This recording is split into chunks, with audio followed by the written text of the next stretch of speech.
Планета Земля. Миллионы лет ее... Planet Earth, for millions of years, it was managed by the elements. Earth, air, water changed landscape, and they changed with the eras. Nature provided life to everything that is alive on Earth, including mankind. But at the beginning of the 21st century, mankind brought the planet to the brink of an abyss.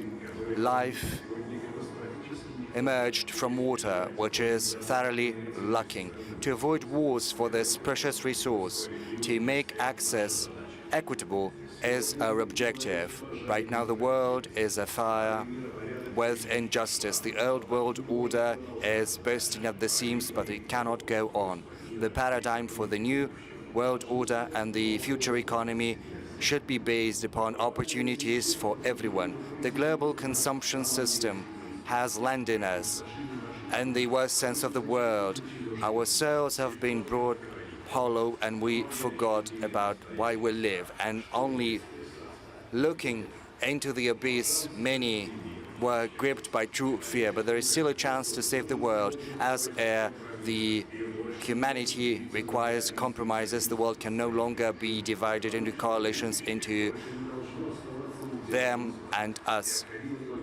We need to listen to one another and have the courage to take unpopular but important decisions. Russia is open to global changes. We are a territory that brings together the West and the East. We're a bridge for economies and cultures, a bridge for the future. We offer new opportunities to emerge from the crisis, from wars and conflicts. We can do that if we really want it.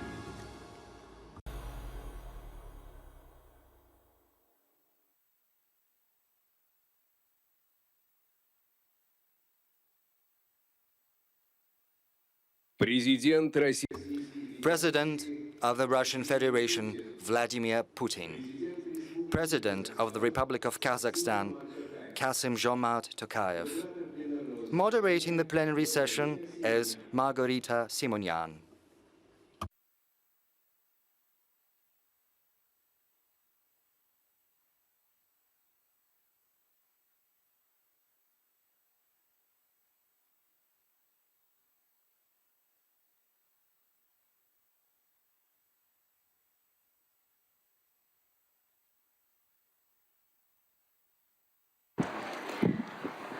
Добрый день.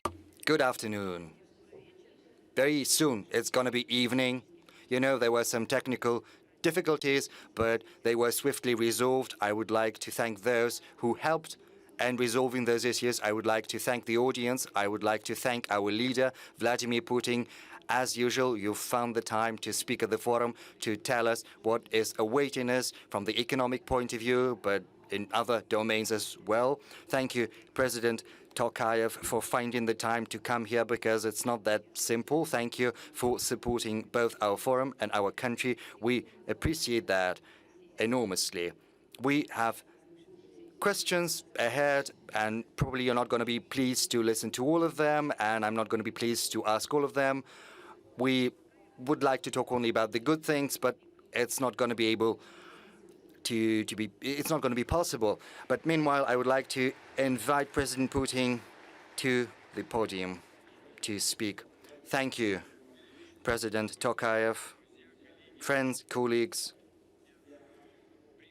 I would like to welcome the participants and the guests of the anniversary 25th St. Petersburg International Economic Forum.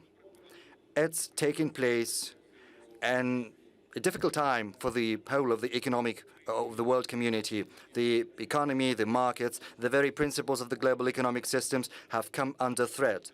Many trade, manufacturing, logistical ties earlier disrupted by the pandemic are being tested yet again. Moreover, such key business notions as the goodwill, the sacrosanct nature of property and trust in world currencies have been significantly undermined, unfortunately, by our colleagues in the West. And it was done deliberately for the sake of ambitions to preserve outdated geopolitical illusions. Today, I would like to expound on my view, on the view of the global leadership about the current state of affairs in the global economy. I'm going to dwell on how Russia is acting amid these conditions and how we plan our development in this constantly shifting situation. 18 months ago, I spoke at the Davos Forum, and I emphasized once again that the unipolar world order era was over. And I would like to take this issue up once again because it's still relevant, despite all the attempts to preserve the old world order. You know, it's only the natural course of history. Change is the natural course of history because civilizational diversity of the planet and the richness of cultures can hardly be reconciled with political, economic, and other ready-made templates. Templates won't fly there. Templates that are rudely, categorically being imposed from one single center on others. This very idea is flawed. This very idea that there is one, albeit powerful power with a small bevy of close, privileged partners. And all the norms for business community, for international relations when needed, are given an interpretation to benefit these countries. So it's a one-way street, as it were. And the world, based on such dogmas, by its very nature, is unstable.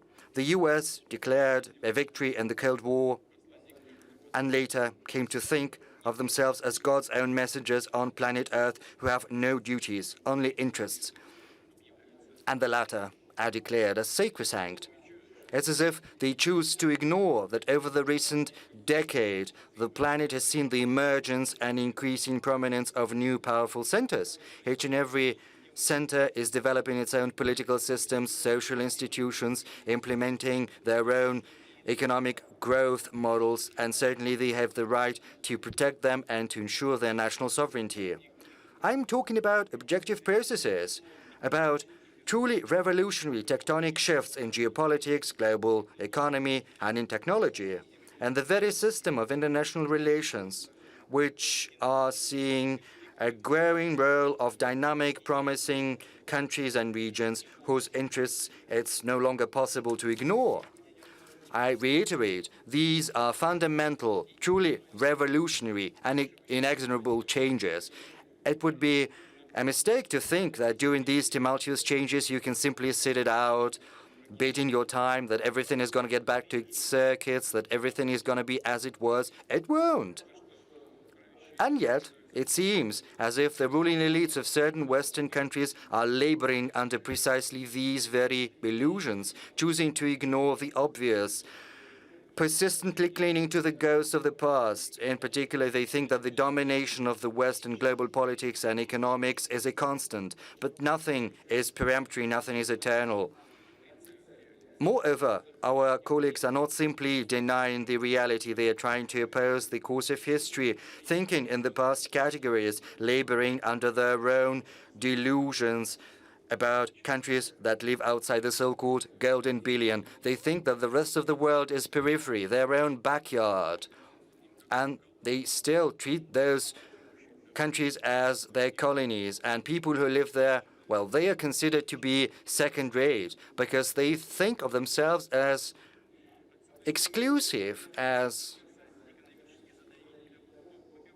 something first-rate, and that's why they have this irrepressible desire to economically crush those who break the mode, who refuses to blindly follow. They rudely and brazenly obtrude their ethics, cultural and historical views, sometimes call into question the sovereignty and integrity of countries and threaten their own existence. Suffice it to remember what happened to Yugoslavia, Syria, Iraq. And if they fail to keep these rebels, so to speak, in check, they try to isolate them and cancel. They use everything: sport, the Olympic movement, bans on culture and art masterpieces, due to the sole reason that their authors have their own origins. And this is the nature of the current bout of Russophobia in the West, as well as the reckless sanctions against Russia. I would say reckless and insane sanctions. The number and the rate at which these sanctions are rubber-stamped, well, it's unprecedented. I understand the rationale. They tried to crush Russian economy in one go by force, disrupting business chains, making Western companies leave the Russian market, freezing our assets, dealing a blow to the industry, to finance, to the level of life of our people. But it didn't work. The Russian enterprises and government authorities worked in a composed and professional manner.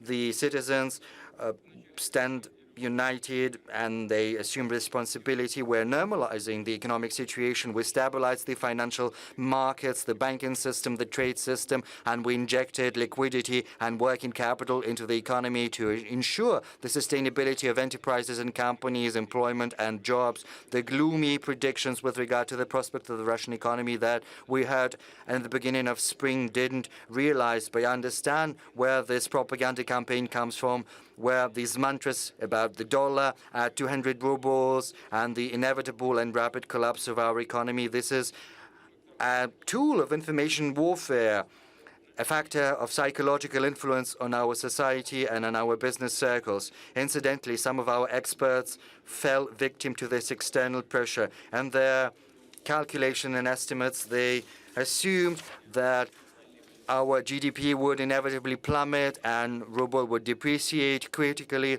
but the life itself proved wrong, these predictions. But I would like to emphasize that in order to be successful, we need to be frank and realistic in our assessment of the situation. We have to be independent in drawing our conclusions and believe in ourselves. We're a strong nation, strong people, and we are up to any challenge. And as our forefathers, we can find a solution to any task. And this is proved by the 1,000 years of history of Russia.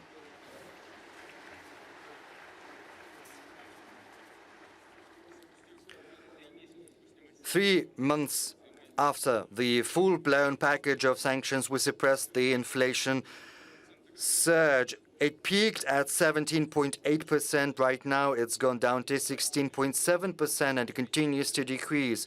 The economic dynamics has been stabilized. The public finance is stable. I'm going to draw a parallel with other regions later. Yes, of course, it's too much. 16.7% of inflation is a big number, and we will have to address that, and I'm confident that we will be successful. Over the first 5 months this year, the federal budget has a surplus of 1.5 trillion rubles, whereas the consolidated budget has a surplus of 3.3 trillion rubles. Incidentally, in May alone, the surplus of the federal budget stood at 500 billion rubles, which is 4 times what we saw last year in May. Right now, we need to boost production, boost the supply in the domestic market, and based on the growth of supply, we have to rebuild and demand and banking lending. I said that we've taken measures to top up the working capital of capitals. Almost in all areas, business has the right to get deferrals and insurance payments over the second quarter this year. Manufacturing capacities have greater opportunities. They can resort to this deferral in the third quarter too. Basically, it is an interest-free loan from the government. Later on, they won't have to pay these insurance payments in one go. They will be able to do that in regular installments for the 12 months starting from June next year. Starting from May, we brought down the concessional mortgage loan rate. Right now, it stands at 9%. The very concessional mortgage program has been extended until the end of the year. I said this measure seeks to help citizens to address their housing issues and to support the construction industry and related industries, and they employ millions of people. After a drastic surge in spring, interest rates in the Russian economy are steadily going down. The central bank has brought down the key rate, and that is why I believe that we can once again bring down the concessional mortgage rate down to 7% this time. But I would like to say that this program will be in force until the end of this year. There's been no changes there. So if our citizens would like to use this program, they have to do that until the end of this year. The maximum limits are the same, 12 million for Moscow and St. Petersburg and 6 million for the rest of the regions of Russia. I would like to add that in general, we need to increase the availability of long-term financial resources and loans for our economy. Very soon, we will have to shift from budget stimulus to market-based banking lending instruments. And this process needs our support. There's no doubt about that. In order to boost the opportunities of the project funding fabric of VEB, we are going to allocate 120 billion rubles from the National Wealth Fund. This will allow additional lending to relevant initiatives and projects to the tune of around 500 billion rubles. Distinguished colleagues, as I mentioned previously, the economic blitzkrieg from Russia was doomed from the very outset. Incidentally, as is well known, and as we know from practice of recent years, sanctions are a double-edged sword. They can deal comparable, if not greater, damage to the authors and developers of these ideas. And I'm not just talking about short-term fallout. We know from leaders of European countries, from informal talks, they are discreetly discussing alarming prospects. They believe that sanctions can be applied not just from Russia, but from any country that falls out of favor. Sooner or later, they can be used against the very members of the EU and European companies. So far, it has not come to this, but the European economies have already dealt a serious blow to their own economies, and they did it themselves. We see an aggravation of social and economic issues in Europe and in the US. We see increases in the prices of goods, food, electricity, as well as car fuel. The standards of living of Europeans are going down. Their enterprises are losing competitiveness. Experts estimate that the direct estimatable losses of the EU from the sanctions fever over this year can be superior to $500 billion. This is the price of these decisions, divorced from reality and taken in contravention of common sense. These losses are going to be incurred by the population and companies of the EU. Inflation in certain countries is already superior to 20%. I've mentioned our inflation rate. But the EU countries are not pursuing any special military operations, whereas inflation over there has grown up to 20%. It's the highest record over the last 4 decades.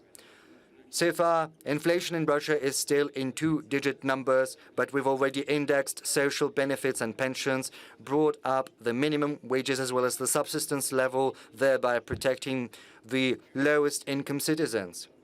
Whereas high interest rates have allowed us to preserve the savings in Russian banks. Yes, business understands that high interest rate can suppress the economy. But for citizens, mostly, it's an advantage. And a lot of money has been brought back to the banks at a high interest rate. And this is the main difference from the European countries, where inflation results in loss of real income. It eats away at their savings, and the current crisis become a burden for low-income citizens. The costs of European companies are going up, and this will have long-term consequences. They lose the Russian market, they will lose global competitiveness, and there's going to be a systemic slowdown in growth rates in the European economy for many years to come. This only exacerbates the profound issues within Western societies. We have problems of our own, that's true, but this is something we have to say because they're only constantly pointing a finger at us, and they've got problems of their own, and this is something I spoke about in Davos. European politicians And the developments of this year will result directly in deeper inequality in these countries. This will drive a wedge even further into their societies. And it's not just about the wealth, but also differences in values between different groups in these societies. So far, these controversies are suppressed and swept under the carpet. Democratic procedures and elections in Europe, sometimes I watch at what's happening there, who arrives in power. It seems as nothing but a facade, because political parties that resemble one another as twins alternate in power, but the very essence remains the same. Real interests of their citizens and national businesses are relegated even further to the background. This loss of touch with reality, with the needs of society, will inevitably result in a recrudescence of populism and a surge in extreme radical movement, as well as social, economic, and political changes, as well as degradation and change in elites. You see, traditional parties are constantly losing in elections. New entities emerge. But if they're hardly different from traditional parties, they do not have many chances of success. All attempts at putting a brave face on a sorry business, all discussions about acceptable losses for the sake of fake unity cannot hide one single fact. The European Union has completely lost its sovereignty, whereas its bureaucratic elites are dancing to someone else's tunes, taking everything what's being dictated to them, dealing harm to their population, to their businesses, to their economy. What is also important is that the deteriorating economic situation is not happening over the recent months. I believe this to be of great importance. This is not a result of what happened over the recent months, nor is it the result of the special military operation pursued by Russia in Donbass. Whoever says that is blatantly and deliberately twisting the facts. A strong spike in inflation in commodity markets and goods markets happened long before this year's developments. The world had long been following this path over the recent years due to the reckless macroeconomic policies pursued by the G7 countries. I refer in particular to unbridled emission and accumulation of unsecured debts. And these processes have only accelerated once the pandemic of COVID-19 started back in 2020. Back then, on a global level, we saw a drastic shrinking in supply and demand for services and goods. So what does our special military operation in Donbass have to do with that? There's no relation whatsoever. So without being able to devise or without wishing to devise other recipes to overcome these challenges, the Western economies decided to resort to the crude method of the printing press, printing money. Money supply over the last 2 years increased by 38% to the tune of $5.9 trillion US. As for the sake of comparison, just a handful of countries across the world can boast a bigger GDP, whereas the money supply in the Eurozone has also drastically increased by around 20%, that is, by around 2.5 trillion euros. Recently,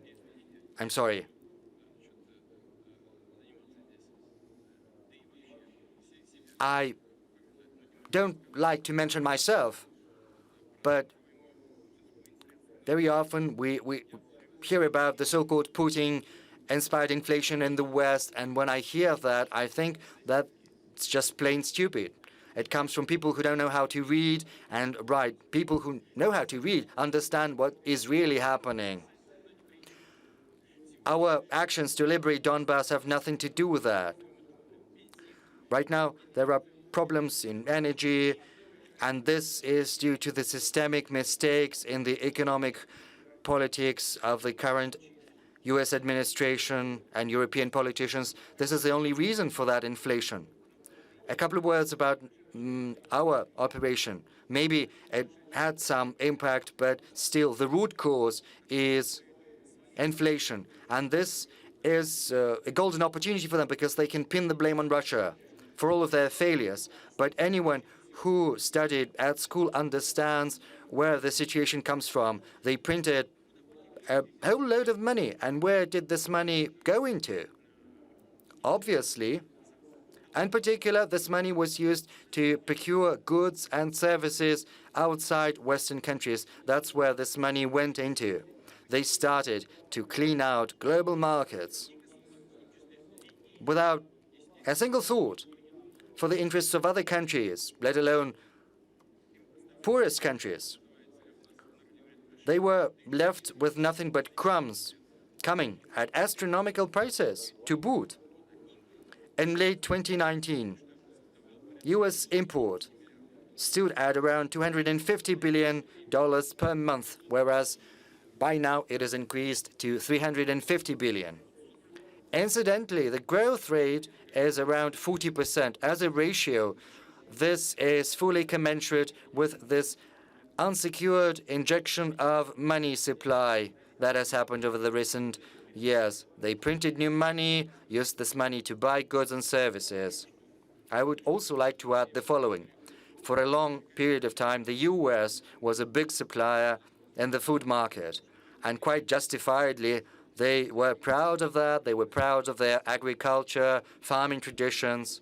It was a good example for many, us included. But right now, the role of America is drastically changed. It used to be a net exporter of food, and right now it's a net importer. In other words, they print money and they divert goods flows to their benefit, buying food from across the world. Even higher rates of import growth can be seen in the EU. Yes, this increase in demand, which is not secured by the supply of goods, has set off a wave of global inflation. That's where it comes from. Over the last 2 years, everything in the world has become pricier. Commodities, consumer goods, and food. And these countries continue to import. But right now, the mismatch between import and export is different. Right now, import is by 17 billion or so more than export. According to the UN, in February this year, the food price index stood at 50% more than May 2020, whereas the aggregate commodity price index doubled over the same period of time. Amid this inflationary storm, many developing countries are asking the only reasonable question: why change goods for dollars and euros that are depreciating in front of us? The conclusion begs itself. The economy of simulacra is inevitably going to be replaced by the economy in real assets and values. The IMF estimates that the world currency reserves currently have $7.1 trillion and 2.5 trillion euros, and this money is depreciating at the rate of around 8% per year. Moreover, this money can be seized and stolen if the U.S. doesn't like something about the policies pursued by this or that country, and this has become a reality for many countries that still have their currencies in foreign currencies. Experts estimate, and this is just objective analysis, in the next years, global reserves will start to be converted. Well, given the deficit, they will be converted from depreciating currencies into real resources. And the countries will pursue this path. I refer to such real resources as food and energy, and this process will only push forth the dollar inflation. Regarding Europe,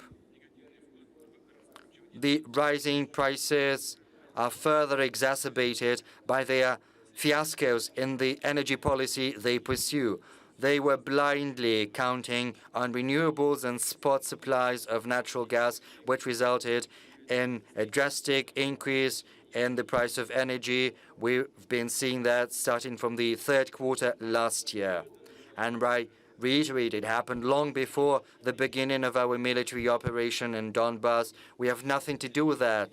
they did it themselves. The prices were soaring, and they're trying to pin it on someone else. And these failures resulted in the bigger prices for many goods and services, and also lower output of fertilizers, especially nitrogen fertilizers, from mid-2021 to February this year. The global fertilizer prices have grown by more than 70%. Unfortunately, we see no signs that these price trends are going to be reversed anytime soon. Quite the contrary, this situation is exacerbated by the blockage of the work of our enterprises and fertilizer producers in Belarus and in Russia. And it's easy to calculate how it's going to play out, because shortages of fertilizers will result in lower crops. There's going to be a bigger risk of undersupply of food for the world market. Prices will climb further up, and this carries the risk of famine in the poorest countries. And of course, the blame is on the US and the Euro bureaucracy. And this problem did not emerge today. And regardless of what certain demagogues are saying, Russia's certainly not to blame, even though they are trying to pin the blame on us, on everything that's happening in the world economy. Yes, it would be flattering to us to hear that we are all-powerful, that we've driven inflation rates in the US and in the West and Europe sky high. Yes, it might be flattering to us to feel this might and power, but it's simply not the reality. This situation has been forming over many years, spurred on by short-sighted actions of those who like to address their own issues at someone else's expenses, by those who still rely on financial emission to redivert goods flows to their advantage, thereby exacerbating the deficits and humanitarian catastrophes in certain regions of the world. Basically, this is this very same colonial policy. This is the new edition. It's far more sophisticated. You won't be able to understand what's happening at first sight. Right now, the most important task for us is to boost the supplies of food to the global market, satisfying the needs of countries that are needed most direly. Russia is satisfying its own domestic needs, but it is still capable of significantly increasing the exports of food and fertilizers. Next season, our grain exports can rise to 50 million tons. We'll prioritize supplies to those countries that need food most, where there are risks that the number of starving people will increase. I refer in particular to the African countries and to the Middle East. At the same time, there are problems, and once again, we're not to blame for those difficulties. Yes, officially, Russian grain, food, and fertilizers. Incidentally, the US imposed sanctions on fertilizers, then the Europeans followed the suit. Then the US simply canceled these sanctions, but the Europeans didn't, because, you know, their bureaucracy is working like the millstone at a mill of the 17th century. They understand that that's silly, but they cannot backtrack due to bureaucratic concerns. I reiterate, Russia stands willing to make its own contribution to rebalancing the world agricultural markets. And we take note that our colleagues from the UN are open to engage in a dialogue on this issue because they understand the acuteness of the global food problem. We could talk in the course of this discussion about creating normal conditions from the point of view of logistics, finance, and transport to boost Russian exports of food and fertilizers. Unfortunately, there are many speculations about other matter, about Ukrainian supplies of food to the world markets. We're not preventing these supplies because we were not the ones to plant mines around their Black Sea ports. They can demine that, and we will ensure the security of these vessels. No doubt about that. But the U.S. Department of Agriculture estimates that it's 6 million tons of wheat. We believe it's 5 million, another 7 tons of corn. But, 800 million tons of wheat is produced across the world, so 5 million is a drop in the bucket. Moreover, there are opportunities to export that. You can do that through the Black Sea ports, through Belarus, through Poland, through Romania. There are paths, there are 5 or 6 routes that can be used. So we are not the ones to blame. It's about how reasonable the people sitting in Kiev are. It's up to them to decide. And they shouldn't listen to their foreign masters from the other side of the ocean. But there is another threat that it's going to be exacerbated. Colleagues, the world right now is undergoing fundamental shifts. International institutions are breaking down or malfunctioning. Security guarantees are losing value. The West has categorically refused to implement responsibilities it had assumed in the past. And it was simply impossible. And the current conditions amid the rising risks and threats, Russia's decision to start the special military operation was forced and absolutely necessary, if very difficult. This is a decision which is our sovereign right because it's based on the UN Charter, which says that we have the right to protect our security. This decision seeks to protect citizens of the Donbas republics who for 8 years have been suffering from genocide carried out by the Kiev regime and neo-Nazis under full protection from the West. The West is trying to project its military power of Ukraine, pumping Ukraine full with arms, weapons, and military advisors, and they continue to do so. And as for economic development and the welfare of people who live there, they don't give two hoots about that. But they spare no money on creating a NATO springboard in the West against Russia or on fueling aggression, hatred, and Russophobia. Right now, our soldiers and officers and the militiamen from Donbas are fighting on their land, protecting Russia's right to free and safe development as a multinational country that determines its future on its own, based on its history, culture, and traditions. We reject any attempts at imposing on us fake values of dehumanization and moral depravity. All goals of the special military operation will be accomplished,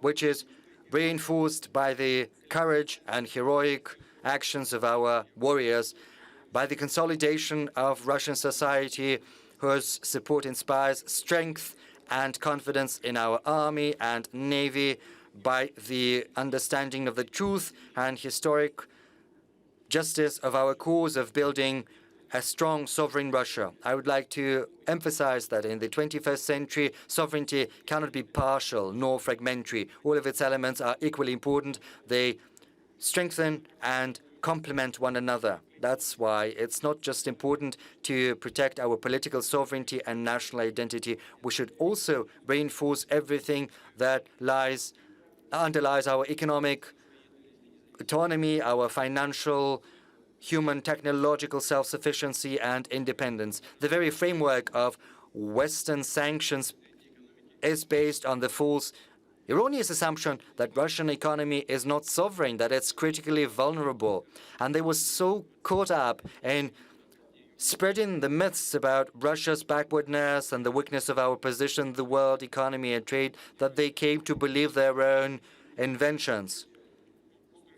They were simply ignoring real facts. They were ignoring how much our country has changed over the recent years. And these changes were brought about by our careful planning, aimed at building a sustainable macroeconomic environment to ensure food security, implement import substitution, build our own payment system, and so on and so forth. Yes, sanctions and restrictions have put a great number of tasks in front of us. Some enterprises are suffering due to shortages of spare parts. Some technological solutions are no longer available to our companies. Logistics has been disrupted. On the other hand, this is opening up new opportunities to us. It's often said, but it's the truth. This is an incentive to build an economy which can boast true, genuine, technological, manufacturing, human, scientific sovereignty.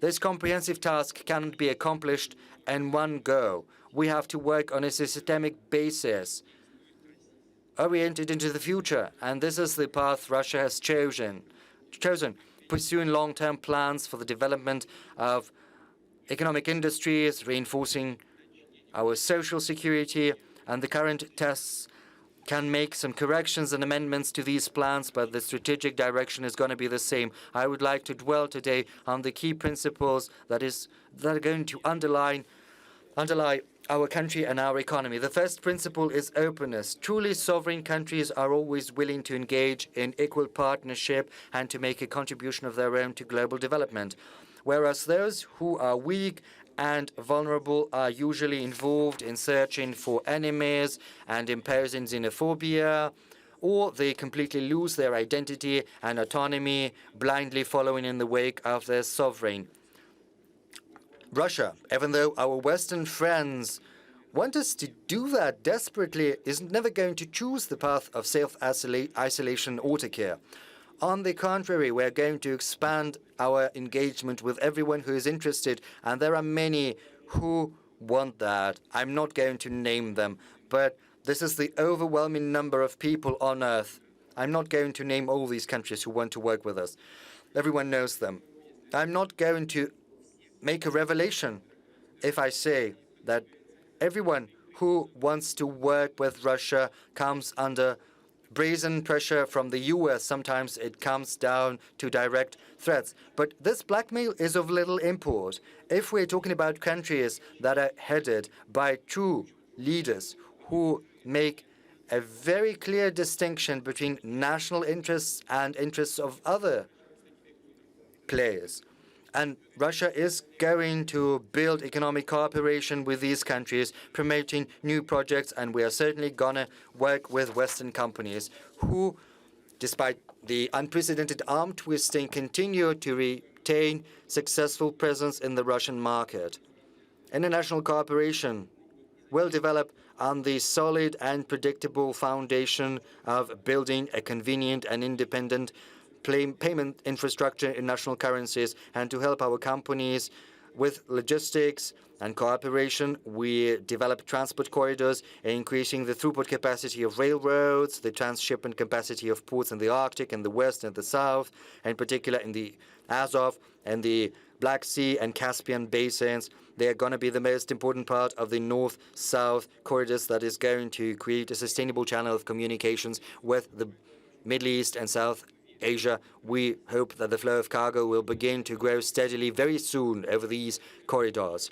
But it's not just international trade that's important. Russia wants and is willing to develop scientific, technological, cultural, humanitarian, and sport-based cooperation based on the principle of equality and mutual respect. And we will aspire to responsible leadership in all of these domains. The second principle for our long-term development is reliance on entrepreneurial initiative. Each and every private initiative that seeks to benefit Russia should get maximum support. The pandemic and the current developments have once again demonstrated to us the importance of flexibility and economic liberties. Private business, even amid harsh conditions, has shown that it's willing and ready to compete in the global markets, and they adapt to the shifting environment thanks to private business. We will continue to alleviate administrative pressure. From 2016 to 2018, we had a moratorium on scheduled inspections of small enterprises. It was later extended until the end of 2022. In 2020, this moratorium was expanded to cover mid-size enterprises. And moreover, the number of surprise inspections was brought down fourfold. We made a step further. In March this year, we've decided to forego planned and scheduled inspections of all entrepreneurs, regardless of the size of their business, with one condition: their activity should not be tied to a high risk of dealing damage and harm to citizens and the environment. And the number of scheduled inspections as compared to last year has decreased 6 times. Why am I talking about that in such detail? Because since the moratorium was introduced, the number of breaches by entrepreneurs, rather than go up, went down. It testifies to the maturity and responsibility of the Russian business. Rather than being compelled to comply with norms and requirements, it should be incentivized to do so. And that means that we can make another radical step. On a permanent basis, we can forego most inspections for the whole of Russian business if its activities are not carrying a high risk of dealing damage.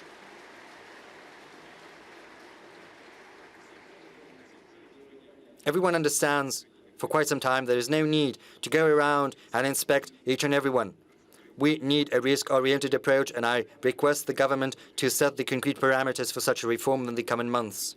Another sensitive issue for our business. It is also an issue of national security and economic sustainability. In order to decrease and minimize any type of abuse, any loopholes that allow exerting pressure on entrepreneurs, we are consistent in removing and abolishing vague norms of criminal legislation with regard to so-called economic crimes. In March, a law was signed according to which criminal charges against entrepreneurs that are tax-related will only be brought at the initiative of the tax service, and very soon a draft law is going to be adopted on the statute of limitations and also on the dismissal of criminal charges once the tax arrears have been paid in full. And we have also need in decriminalizing a number of other economic crimes, such as those related to working without a license or without accreditation. This is a very fine issue due to the illegitimate actions of our Western partners. They refuse us these licenses. In these types of situations, our government agencies should not, push our companies towards crimes. You understand what kind of the situation we're in. And those who work in small and medium enterprises, the license runs out, and the Western companies are not extending these licenses. So what are they to do? Are they to shut down their business? Of course not. Moreover, we should think about increasing the threshold for responsibility in case of arrears in customs and other obligatory payments. Moreover, it's been very long since we updated the parameters for defining big damage, and particularly big damages despite the inflation, and also there is a mismatch. The accumulated inflation is around 50%, and there's no update for a very long time. We also need to revisit the grounds for detention against entrepreneurs and also set the deadlines for pre-trial investigations. We understand that these norms are very often resorted to when there is no objective necessity to do so. As a result, some companies have to suspend their activities or outright shut down, and this incurs losses. They can lose their market standing, jobs, their goodwill and authority and reputation of their leaders. And I would like to draw the attention of our law enforcement agencies to this matter. They need to put an end to this practice, and I would like to request the government to work together with the Supreme Court to draft the requisite amendments to the legislation, and I would like them to do that before October the 1st this year. On an additional note, through the Security Council, I have instructed to carry out a special analysis of the cases when criminal charges are brought but do not reach trial, and the number of such cases has significantly grown over the last year. Everyone understands why this happens. Very often, there are no sufficient grounds to bring charges. Sometimes these charges are used to exert pressure on individuals or companies. We'll talk about additional measures, and we'll talk about how to organize the activities of our law enforcement agencies. no doubt. Modern business environment is facilitated by regional management teams.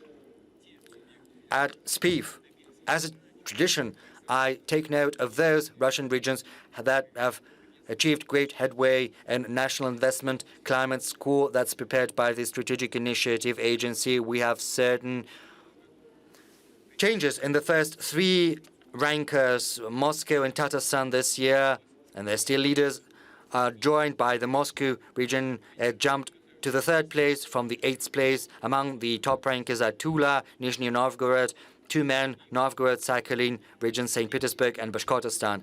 On a particular note, I would like to take note of the regions that have made most progress. These are Kurgan region by 36 positions, Perm and Altai Krai by 26 positions, and Gushetia by 24 positions, and Ivanovo region that has risen 17 positions. I would like to offer my congratulations to my colleagues from these regions, and I would like to say thank you to them.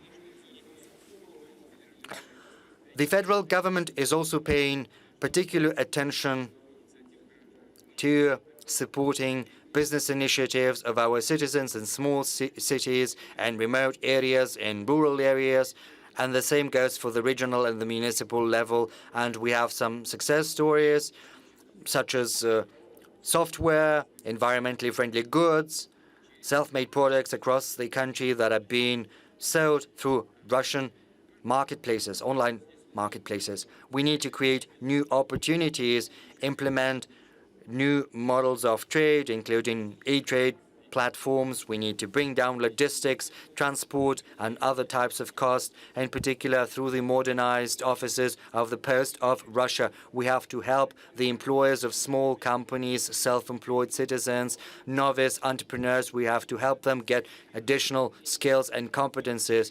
We have the relevant measures that target small towns, rural areas, and remote areas and territories, and I would like to enter them as a special category into the national project on SMEs. I would like to address the owners and the heads of big companies and top managers, colleagues, friends. Genuine, solid success, sense of dignity, and self-respect only come when you tie your future and the future of your children to your country, to your homeland.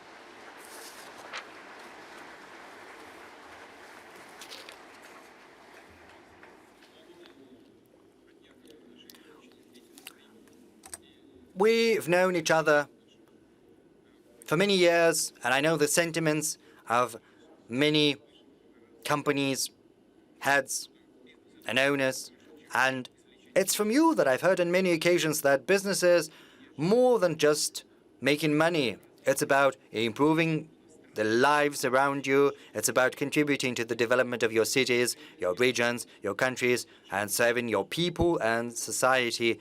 This cannot be replaced by anything else. This is the very essence of business.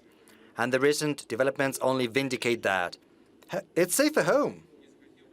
And those who chose not to listen to this obvious message lost hundreds, if not billions, hundreds of millions, if not billions of dollars in the West.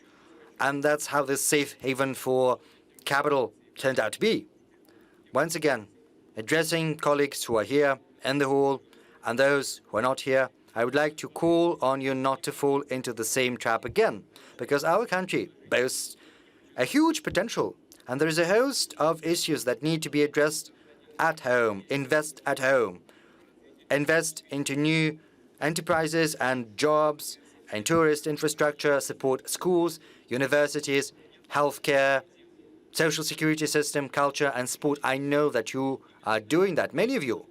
But I would like to emphasize that once again.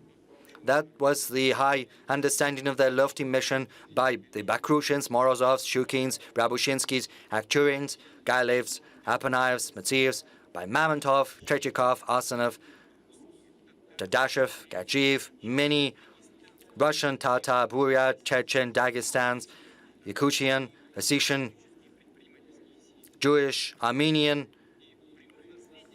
merchant and entrepreneurial families, and representatives of other peoples of the multinational Russia.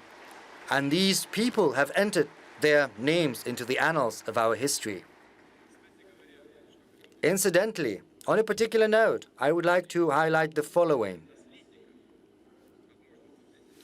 For possible successors of the capital, I don't know what's more important, the money they get, the property, or maybe the goodwill, the good name, and the contribution of their forefathers to their country's future. It's not going to be squandered by anyone, pardon this expression. And the good name is going to be with the descendants. It's going to follow them from many generations to many generations. It's going to be a better support than money and property. Distinguished colleagues, the third principle of our long-term development is a responsible and well-balanced macroeconomic policy. It's precisely this policy that has allowed us to withstand the unprecedented sanction pressure. And this policy is important not just to respond to the current threats, but in the long run as well. We're not going to relieve the tragic experience of our Western colleagues who have set off the inflation spiral and thrown their finance into disarray. Our goal is to develop our economy steadily for many years to come, decrease the inflation burden for citizens and business, and achieving the long and mid-term target of inflation. We want 4%. I started with the inflation figures, but the goal is the same. It's 4%. I've already instructed the government to draft proposals on the new fiscal rules that seeks to ensure the predictability of our fiscal policy and to create the most favorable environment to use the external economic conditions to our advantage. We need that to reinforce the foundation of our economic growth, to address infrastructure and technology-related tasks which serve as the basis for the welfare of our citizens. Yes, some companies are committing suicide.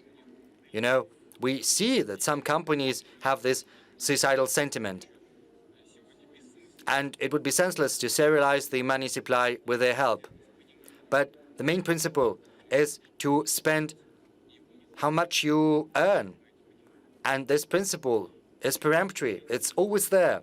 The fourth principle is social justice. Economic growth, business initiative, industrial capabilities, scientific technological potential of Russia should translate into social advancement. And this development should lead to decreasing inequality rather than exacerbating it, as it happens in some countries. We are not champions or the leaders in addressing these tasks.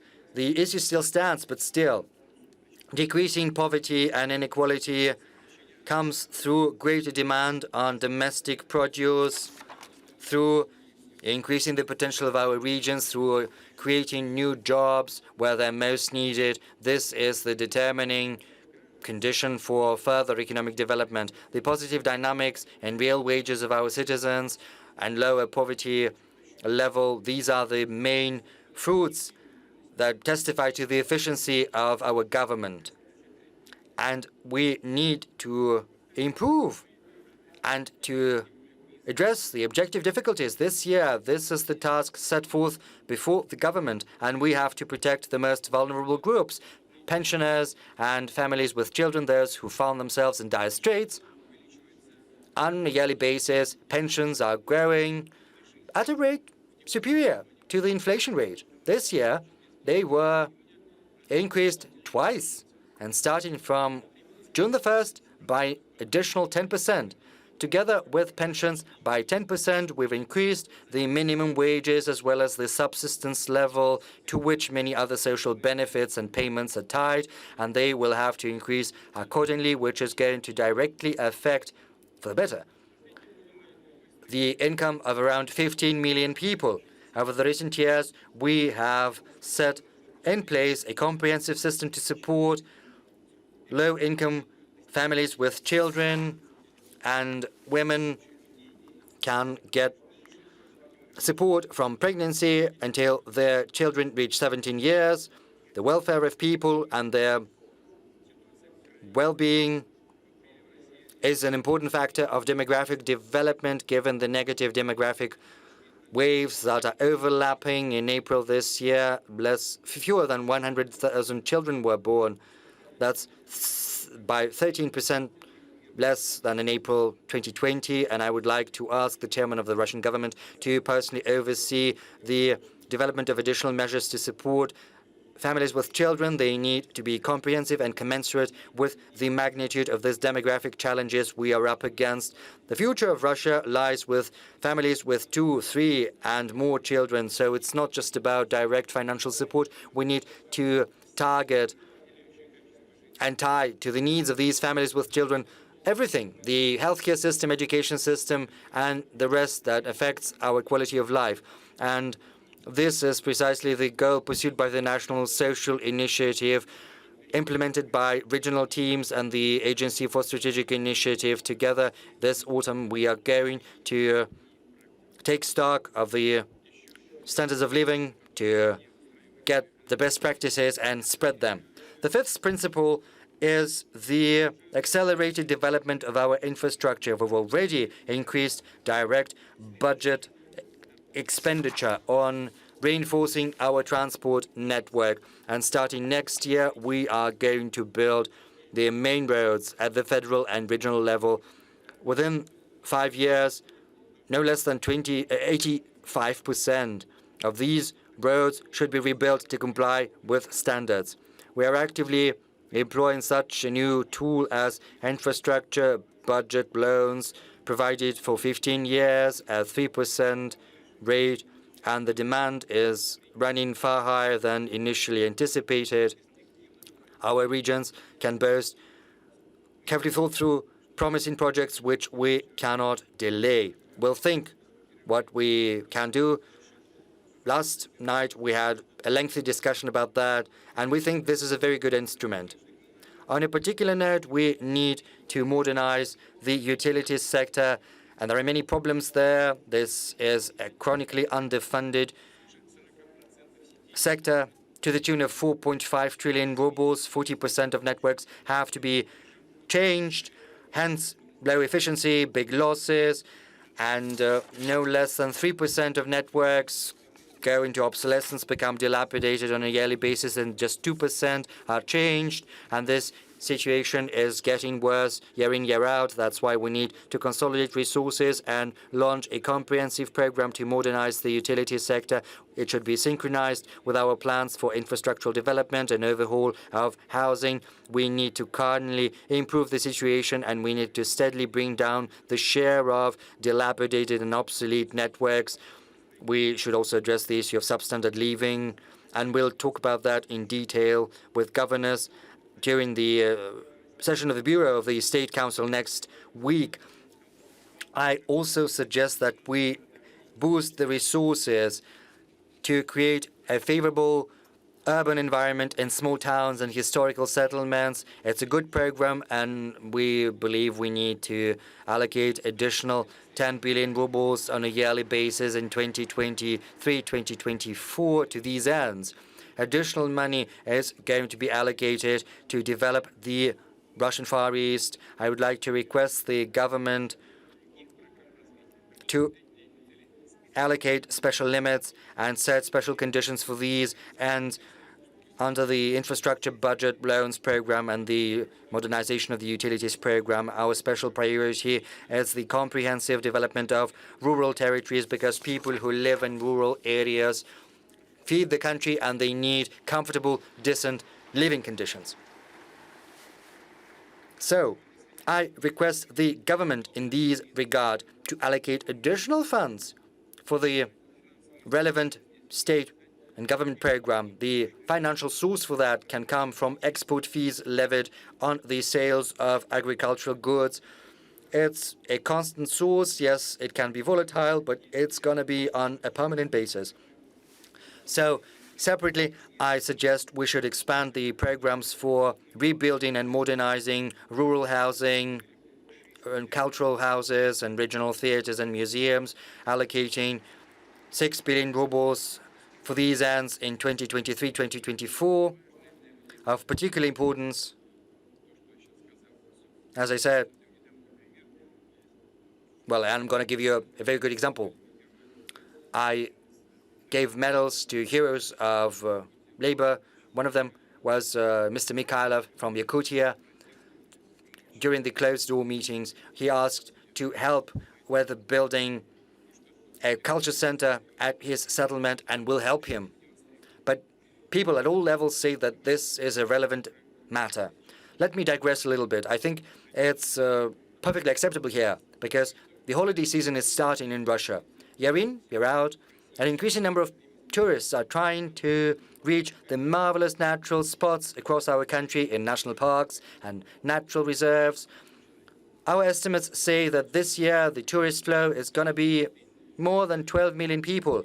And it's very important that government agencies, businesses, and tourists know what's acceptable, what's not, where tourist facilities can be built, and where it's categorically forbidden because it creates risks for fragile, unique ecosystems. The State Duma is currently considering a draft law which is aimed at regulating the organization of tourism in specially protected territories. We need to create a civilized foundation for such activities. And in this regard, I would like to say that all decisions taken in this domain have to be carefully thought through. They have to be considered very cautiously. On a particular note, I would like to say how important it is to preserve and protect Lake Baikal. And this is precisely the objective of our unique comprehensive development project for the city of Baikals. It should be the example of rational, environmentally friendly economic activity we need, not just to liquidate and neutralize the accumulated damage done by the Baikal paper and pulp factory. We need to elevate the city to a new level of life. It should be the flame bearer of Russian environmental tourism. This project should be based on cutting-edge technologies and environmentally friendly energy sources. We will use clean technologies and environmentally modernize our enterprises, decrease the atmospheric pollution. We need to create circular economy projects, green projects, preserve the climate. And this is something I spoke about at this forum last year. And we also come down to the sixth cross-cutting principle of our development, which is the achievement of technological sovereignty. We need to create an integral system for economic development that is not dependent on foreign institutions. We have to build all spheres of life on a new level of technological quality, and we should not be just belly users. We have to have technological keys to building goods and services of new generations. Over the recent years, we've been paying a great deal of attention to import substitutions, and we've made some great headway in agriculture, in defense, and medicine, and in many other things. We've got many discussions on that. But import substitution is no silver bullet. It's no universal solution. Should we blindly emulate others? Should we try to replace these goods and services with copies, albeit with good ones? We will always be catching up, and we have to be one step ahead. We have to create our own competitive technologies, goods, and services which can set the new world standards. In this regard, I would like to remind you that Sergei Korolev chose not to blindly copy and partially improve on the trophy rockets. He saw into the future, and he came up with a unique package system when building the R-7 rocket, thereby paving the way to outer space for humanity, and he set the standards for many decades to come. And that was the principle of the founders of many Soviet scientific programs who looked ahead. And based on this groundwork, our researchers are treading and striding forth. Thanks to them, Russia boasts hypersonic weapons, and that's unprecedented. No other countries have that.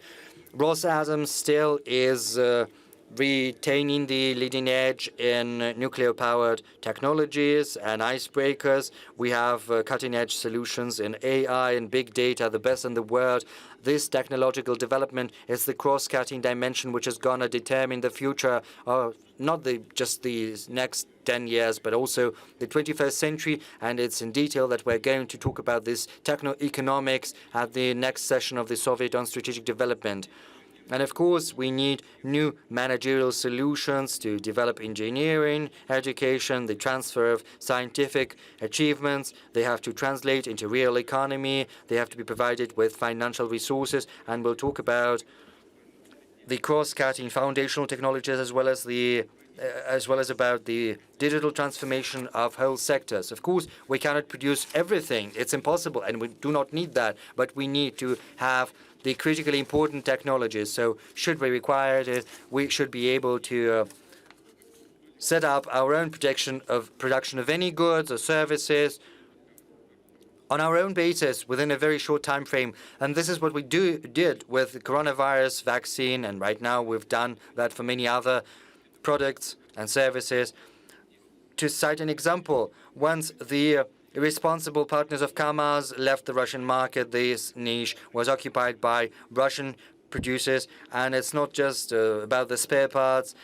There are also very good prospects for line haul, transport, and heavy trucks. I would also like to take note of the MIA payment system, which successfully replaced Visa and MasterCard in the domestic market. It's currently steadily increasing its geographic scope, achieving international recognition. Another example, the St. Petersburg tractor plant, its foreign partner, refused to provide motors and provide technical maintenance. Instead, Yaroslavl and Tutaev motor producers fostered supply chains, and right now in March, April, St. Petersburg tractor plant achieved record highs in production levels. And there are many other positive practices like that, and they're becoming increasingly numerous. I reiterate, Russia boasts human, scientific, and technological foundation to create any products that is particularly relevant, including appliances and construction and industrial and service equipment. Right now, we need to boost capacities to set up production lines within a very short time frame. And of course, we need prepared production capacities and facilities. So I instruct the government by autumn to present the key parameters for new industrial clusters. In this domain, what's important is funding. In these clusters, entrepreneurs should have access to long-term, affordable loans up to at least 10 years, and at no more than 7% interest rate in rubles.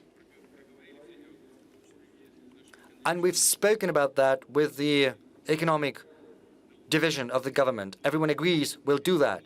Secondly, taxation. In these clusters, the semi-fixed taxes should be at a low level, including insurance payments. The third avenue to pursue is supporting production at the earliest stages when building the package of orders, providing subsidies to get the products from these enterprises. It's going to be difficult, but I think subsidies will be required. We have to work this through. Fourth, facilitated administrative regime. There should be no no inspections or little, very few. And the same goes for taxation and customs. Monitoring should be very light and not cumbersome. Fifth, we need to create guaranteed long-term demand for this innovative production produced and reaching the market. We need a preferential regime for these industrial clusters, and it's going to be in force starting from January the 1st, 2023. I would like to say in this regard that the new poles of growth and the existing one should engage small business, for enterprises, for small organizations. It's important to see where you're going, to see the prospects. And that's why I would like to ask the government to work together with the SMEs Corporation as well as with our biggest companies to launch the tool of long-term contracts with state-sponsored companies and small and medium enterprises, because this will guarantee the demand for the goods produced by these entrepreneurs. This will help them expand their current production capacities or create new ones. We have already decreased the time frames for building industrial facilities. We have removed cumbersome procedures, but there are some margins for improvement, especially if you start from scratch. It takes from 18 months to 3 years, and if you want to buy ready-made industrial facilities, still the interest rates are very high. That's why I suggest we launch a new instrument, namely the industrial mortgage. I'm referring to concessional long-term rates, loans at 5% on a yearly basis, and these mortgage loans will be provided to enterprises who would like to buy ready-made industrial facilities for production, and I would like the government not to tarry to hammer out the details with the banking sector so that it takes up as soon as possible in a fully fledged manner. Distinguished friends, the rate and magnitude of changes happening to the global economy, to the finance, and to the international relations are growing.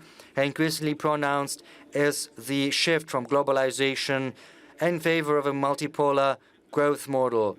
The birth of a new world order is an arduous process. We are yet to face many new challenges, risks, and factors which it is impossible to predict as of now. But it's evident that the rules, the very essence of the new world order, will be set by strong sovereign nations. Those who are not following in someone else's footsteps. Only strong nations can make a contribution to the emergence of this new nascent world order. Otherwise, they will be relegated to the status of a disenfranchised colony of someone else. They need to strive forth, listen to the voice of time, change. And for that end, they should demonstrate national will and resoluteness. Russia is entering this era as a powerful sovereign nation. We are certain to use the colossal opportunities that are currently opening up in front of us. We'll get even stronger. Thank you for your attention.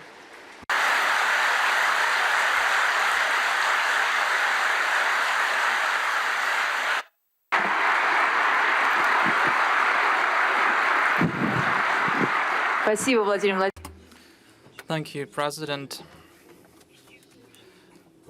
You have given a very detailed speech. It is exhausting, and we have nothing else to talk about. However, we have questions to ask, and we'll proceed to questions later. But now I would like to invite Kassym-Jomart, President of Kazakhstan. I would like to invite you to the podium and to present your point of view on what's happening in your country, what's happening in Russia, and in the world. Distinguished Vladimir Putin, President of Russia, distinguished members of the forum, participants, I would like to congratulate you on the anniversary 25th St. Petersburg International Economic Forum. I would like to thank President Putin for the invitation for a warm welcome in a cultural capital of Russia. Over 25 years, the St. Petersburg Forum has become an important platform.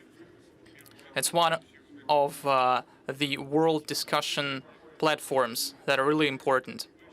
We meet in the context, a special context of economic political turbulence with global disruptions with regards to the pandemic and the geopolitical tensions. It led to a new reality. Globalization was changed by regionalization with all its advantages and inherent drawbacks.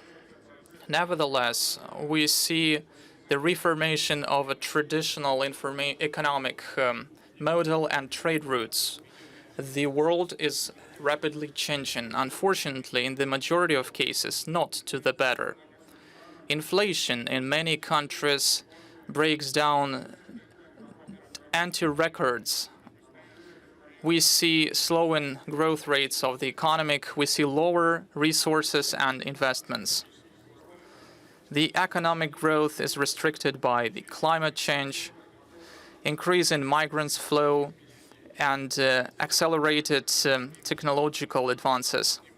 We are paying close attention to these processes. Talking about a new reality, it's important to take into account a rapidly changing world order and the change of well-established contacts between North and South, West and East. It's important for the countries of our region not only to find right answers to those challenges, but to use them to our benefit. In this regard, we are substantively, consistently will tap the potential of the Eurasian Economic Union. We need to bring the Eurasian integration in line with the One Road, One Belt initiative of China. As you know, Kazakhstan is now undergoing massive economic and political reforms aimed at resetting the state governance and to build a new just Kazakhstan. Our efforts are aimed at boosting economic growth, and in order for it to proportionally increase our people's well-being. We are aimed at sustainable development of trade and economic ties to open up new industries and to create conditions for the growth of human capital and to introduce investments. As part of a large-scale modernization of our country, we are building new rules, setting new rules of the game without monopolies and outrageous corruption. Our priority is to support the entrepreneurship, to improve the business climate, in order to protect the rights of investors to the maximum and to improve stability and predictability. We will fully respect our commitments we given to our traditional partners. Kazakhstan will continue to pursue the construction of an inclusive, just society and will fight against social inequality. In my opinion, in order to sustainably develop all the countries of the region, it is necessary to set new horizons of cooperation and to create new ways for our economies to grow. In this regard, it's important to understand that it's crucial to ensure regional and global security. So next, I would like to draw your attention to the following. First, as I have already said, we need to strengthen the potential of the Eurasian Economic Union. This goal remains relevant for us. The aggregated potential of the economies of all the states is over $2 trillion. This is a huge market with a free flow of goods and services, as well as labor force. In any case, that is the ideal picture. Despite geopolitical challenges and pandemic, we continue to strengthen our mutual trade. Our trade reached its maximum over the entire period of the Union and accounted to $73 million, which is 30% more than was recorded last year. As part of the Eurasian Economic Union, the key partner, trade and economic partner for Kazakhstan has always been Russia. The trade turnover between our countries has increased by 30% and reached the number of $24 billion. This is this is the record for us. And this year, over the first quarter, the trade turnover increased by more than 12%. In my opinion, it would be suitable and useful to develop a new trade strategy as part of the Eurasian Economic Union that would take into account a new reality. Instead of counter-sanctions that, in my opinion, will not be productive, we should pursue a more active, even proactive, flexible trade policy that would be oriented towards the East and towards Asia and the Middle East, and we can play the role of a buffer market. In general, the long-term success of the Eurasian integration largely depends on the effectiveness of our joint trade strategy. Kazakhstan and Russia can bring industrial cooperation to a qualitatively new level. We have designed a special plan, a program of industrial cooperation in the modern conditions. Russian investors will enjoy industrial platforms with the relevant infrastructure. They will enjoy good investment conditions. These steps have already been made. And in the modern context, it's very important to fully tap agricultural potential of our countries. According to the FAO statistics, on the surfaces of agricultural lands, Russia and Kazakhstan are the leaders in this list. And this fact becomes more relevant in the light of deteriorating world global food security. According to the UN, this year the number of people who face hunger will increase from 270 to 323 million people. It's important to supply the population with reliable food, with good food and water, and this is necessary for the stability. In order for the system to work, we need innovations, cutting-edge technologies, and to decrease food losses. The approaches to ensuring food security should be built both on national and regional levels, including, of course, the Eurasian Economic Union, given the needs and the interests of all member states. Without joint efforts, it's difficult to achieve the goals set in this crucial area. In other words, fighting overwhelming inflation and food deficit, this is our common goal. Today and in short term, this is the most relevant goal because it directly affects well-being of our citizens. Potential of Kazakhstan and Russia helps us to fully saturate our markets with the necessary food commodities, which was stressed by President of Russia. Secondly, I believe that it's important to expand trade economic cooperation with other countries. Kazakhstan is an active part of integration processes, and we have always advocated in favor of cooperating with other international organizations. On the margins of the St. Petersburg forum, as I know, the participants are discussing the Greater Eurasian Partnership. This initiative was put forward by the Russian Federation. It is designed to create a common area for equal cooperation between countries and regional organizations. Therefore, we are in favor of creating a Greater Eurasian Partnership. This year, Kazakhstan is the president of the CIS. We have a successful experience of leading this organization, and I would like to say that the multilateral instruments for multilateral dialogues are very important, and I believe that the CIS can serve as a useful platform for implementing projects such as a Greater Eurasian Partnership. At the same time, the SCO, ASEAN, Eurasian Economic Union can become an integral part of a Greater Eurasian community. Traditionally friendly countries such as China, India, the Middle East countries, South and Southeast Asia, these countries can become important investors to the economies of our region. China has already become the most important trade and economic partner for our country. This country invested over $23 billion over the last 15 years. Therefore, deepening bilateral and multilateral cooperation with China is very important for our country. Political cooperation is important, as well as economic aspects.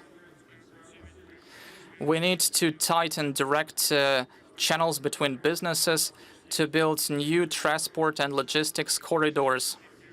And today, on this forum, I met Russian representatives, representatives of other interested states. We pay a specific attention to discussing these issues.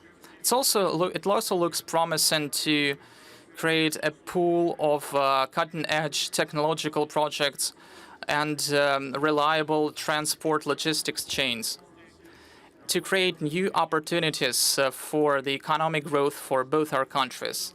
Thirdly, Kazakhstan has always stood in favor of international efforts aimed at combating the climate change. We will give more and more way for the green investments and to the relevant projects. Environmental problems are global. Almost all the countries of the world were affected, including Kazakhstan. Last year, because of drought and problems with the river supply, water from the river, we have the problems at the Zhayik region in our country. I believe that such long-term challenges must be dealt with jointly. I believe that we need to think of the closed loop, or so-called circular economy. And we are working on decreasing our dependence on energy. We develop renewable sources of energy and fight against energy losses. Industrial ties between our countries and geography dictates that it is necessary for us to unite efforts in this strategically important sphere. I hope that together we can come up with reliable approaches and to identify concrete measures to achieve sustainable results. Fourth, a sustainable source of economic growth is, of course, a qualitative human capital and a constructive intercultural dialogue.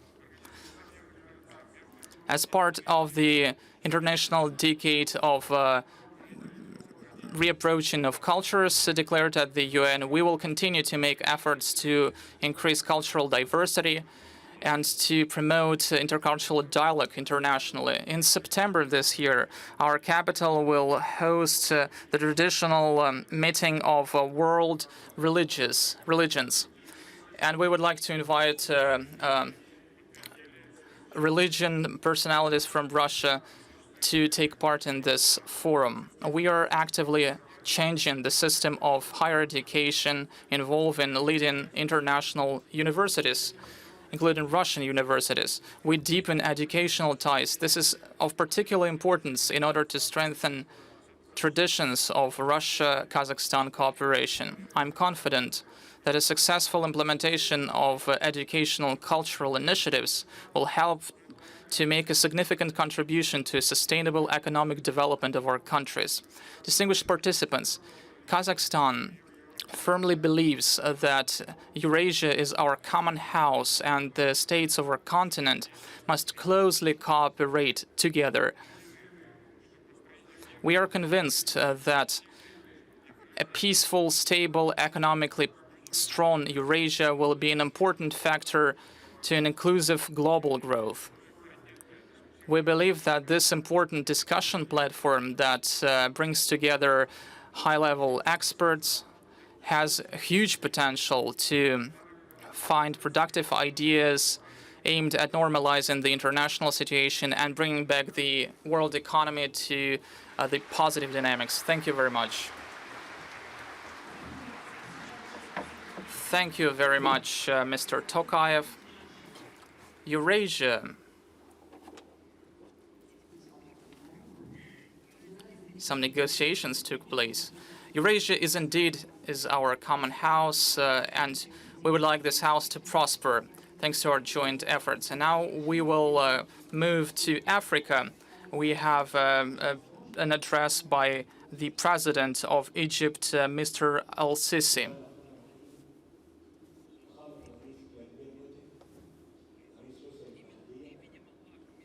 In the name of God, the distinguished President of the Russian Federation, Vladimir Putin, ladies and gentlemen, dear participants, first of all, I would like to congratulate His Excellency President Putin with the anniversary forum.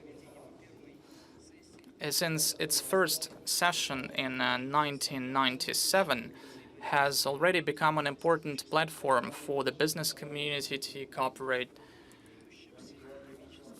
has become an outstanding economic event, which discusses the main economic problems that developing markets and the rest of the world face. Ladies and gentlemen, the Arab Republic of Egypt takes part in the 25th St. Petersburg International Economic Forum as a guest country, which attests to a privileged level of Russia-Egypt economic relations that has emerged over the past few years. This year, the forum is held amid unprecedented economic and political strategic challenges. I hope that the results of the forum will help to find effective solutions to current problems and will help to overcome, to mitigate the world economic crisis that hit many countries in the world, including the developing countries. At the same time, it is necessary to take into the account the concerns of all countries. That will help to ensure security and well-being of peoples and help to achieve long-term understanding on political issues.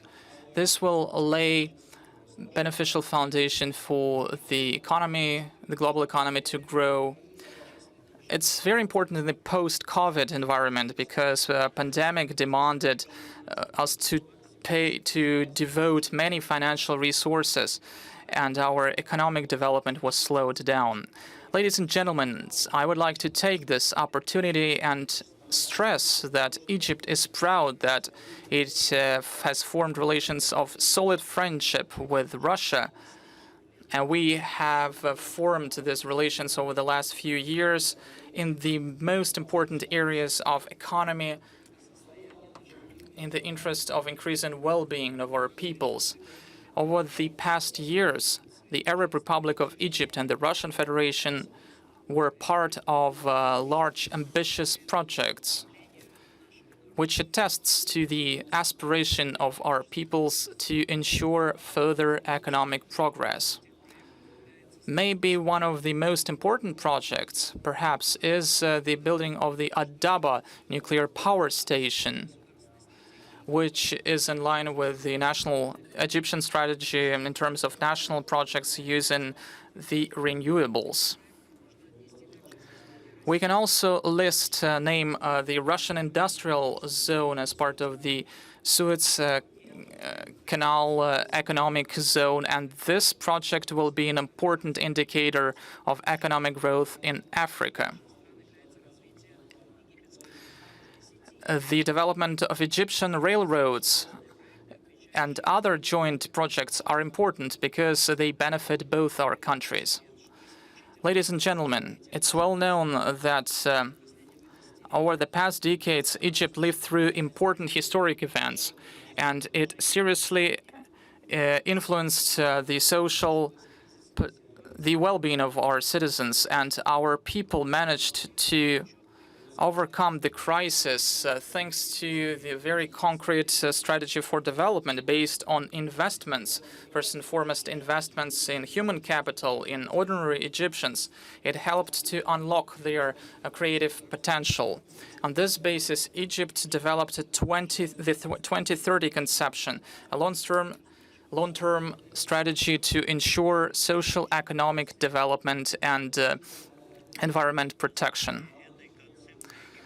On the basis of this conception, the Egyptian government decided to improve and modernize the legal basis in order to attract investments. As a result, Egypt ranked first among African countries that draw the foreign investments, and Egypt has become one of the few countries in the world that reached significant economic growth of 3.2% in 2021, despite the negative influence of the COVID-19 pandemic. on the world economy.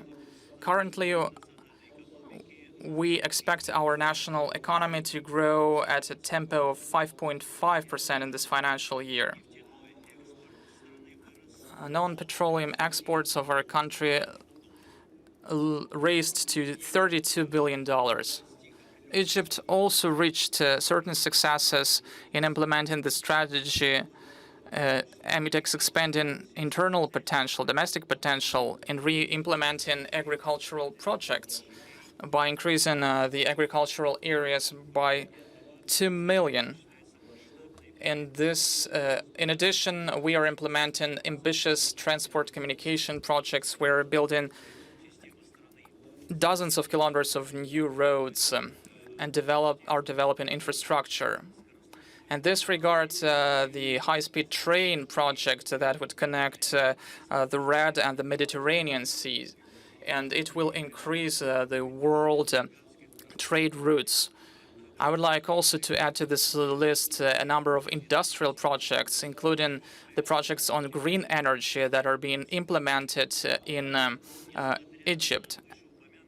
Despite the aforementioned steps, we have recently faced the economic crisis provoked by the COVID-19 pandemic.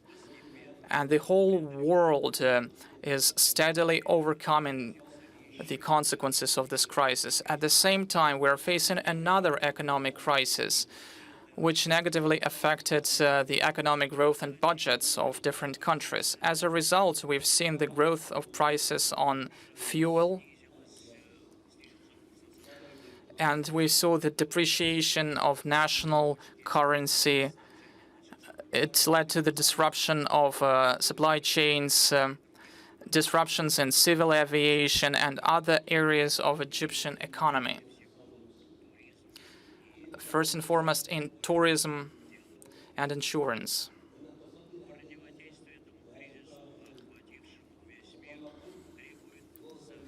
In order to overcome this global crisis, we need to unite our efforts to coordinate our steps in order to normalize the situation. In particular, it's important for the naval navigation, for restoring food supplies, grain, oils.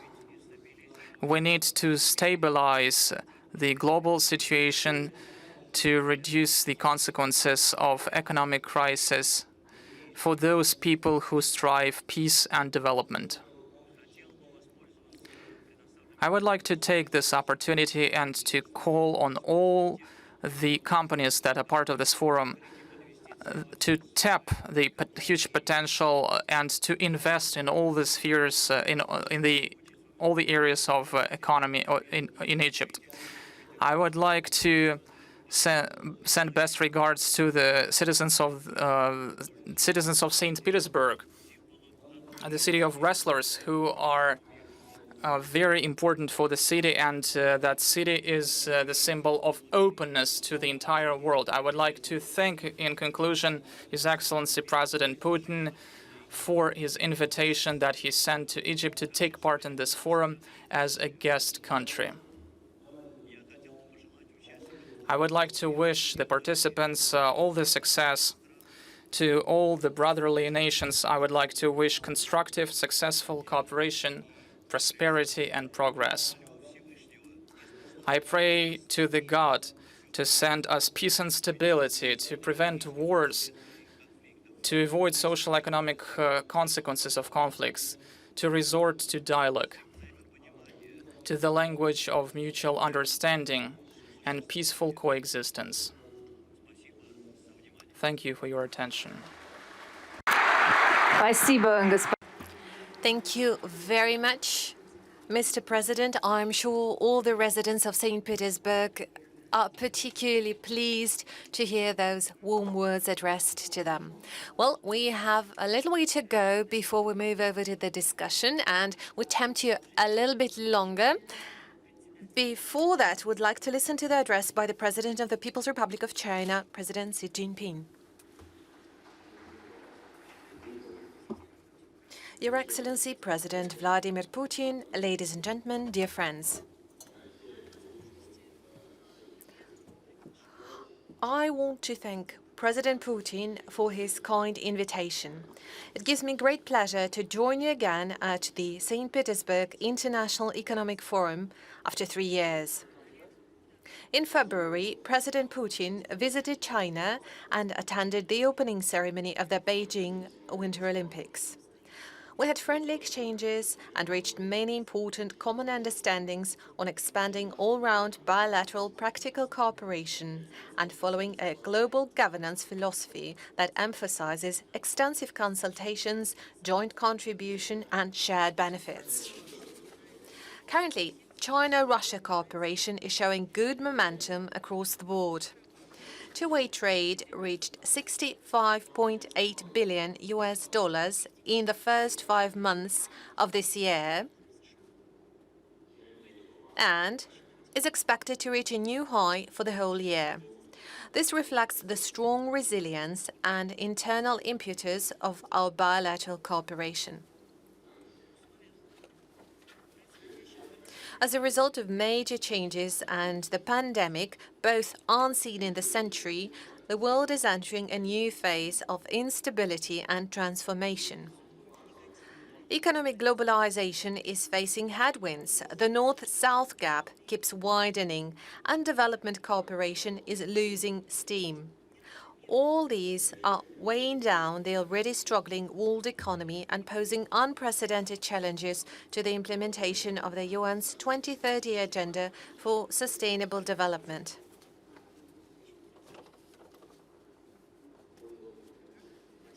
As an ancient Chinese dictum goes, a wise man would always think about potential risks in a favorable situation and look for possible opportunities in times of adversity.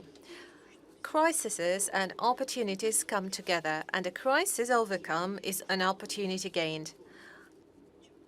For a crisis to be turned into an opportunity, confidence is the game changer. The more difficult things get, the greater the need grows to stay confident. Last year, I proposed the Global Development Initiative at the UN General Assembly. It has been warmly received and supported by the UN and other international organizations and some 100 countries in the world. At a time when the international community is so keen about achieving more equitable, sustainable, and secure development, we should seize opportunities, meet challenges head-on, and work on the implementation of the GDI to build a shared future of peace and prosperity. First, we need to foster an enabling environment for development. It is important that we follow true multilateralism, respect and support all countries' pursuit of development paths suited to their national conditions, build an open world economy, and increase the representation and voice of emerging markets and developing countries in global economic governance, with a view to making global development more balanced, coordinated, and inclusive. Secondly, we need to strengthen development partnerships. It is important that we enhance North-South and South-South cooperation, pool cooperation resources, platforms and networks of development partnerships, and scale up development assistance in order to forge greater synergy for development and close the development gap. Third, we need to advance economic globalization. It is important that we strengthen soft connectivity of development policies and international rules and standards, reject attempts at decoupling, supply disruption, unilateral sanctions and maximum pressure, remove trade barriers, keep global industrial and supply chains stable, tackle the worsening food and energy crises, and revive the world economy. Fourth, we need to pursue innovation-driven development. It is important that we unlock the potential of innovation-driven growth, improve the rules and institutional environment for innovation, break down barriers to the flow of innovation factors, deepen exchanges and cooperation on innovation, facilitate deeper integration of science and technology into the economy, and make sure the fruits of innovations are shared by all. Ladies and gentlemen, friends, the fundamentals of the Chinese economy, its strong resilience, enormous potential, and long-term sustainability remain unchanged. We have full confidence in China's economic development. China will continue to promote high-quality development, expand high-standard opening up with firm resolve, and pursue high-quality Belt and Road cooperation. China stands ready to work with Russia and all other countries to explore development prospects, share growth opportunities, and make new contributions to deepening global development cooperation and building a community with a shared future for the mankind. Thank you all.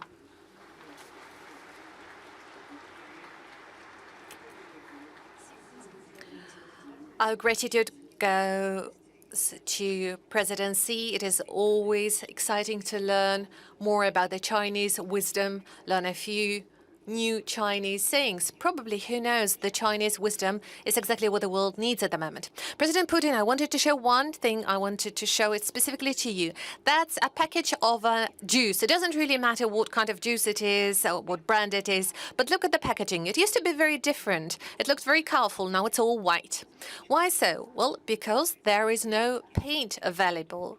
The manufacturer of paint for that type of packaging has left the Russian market, and now we have heard that even the manufacturer of the packaging itself is about to leave Russia as well. So even that will no longer be available, so that would probably mean that we would have to bottle juice to put it into glass bottles as it used to be when I was a child.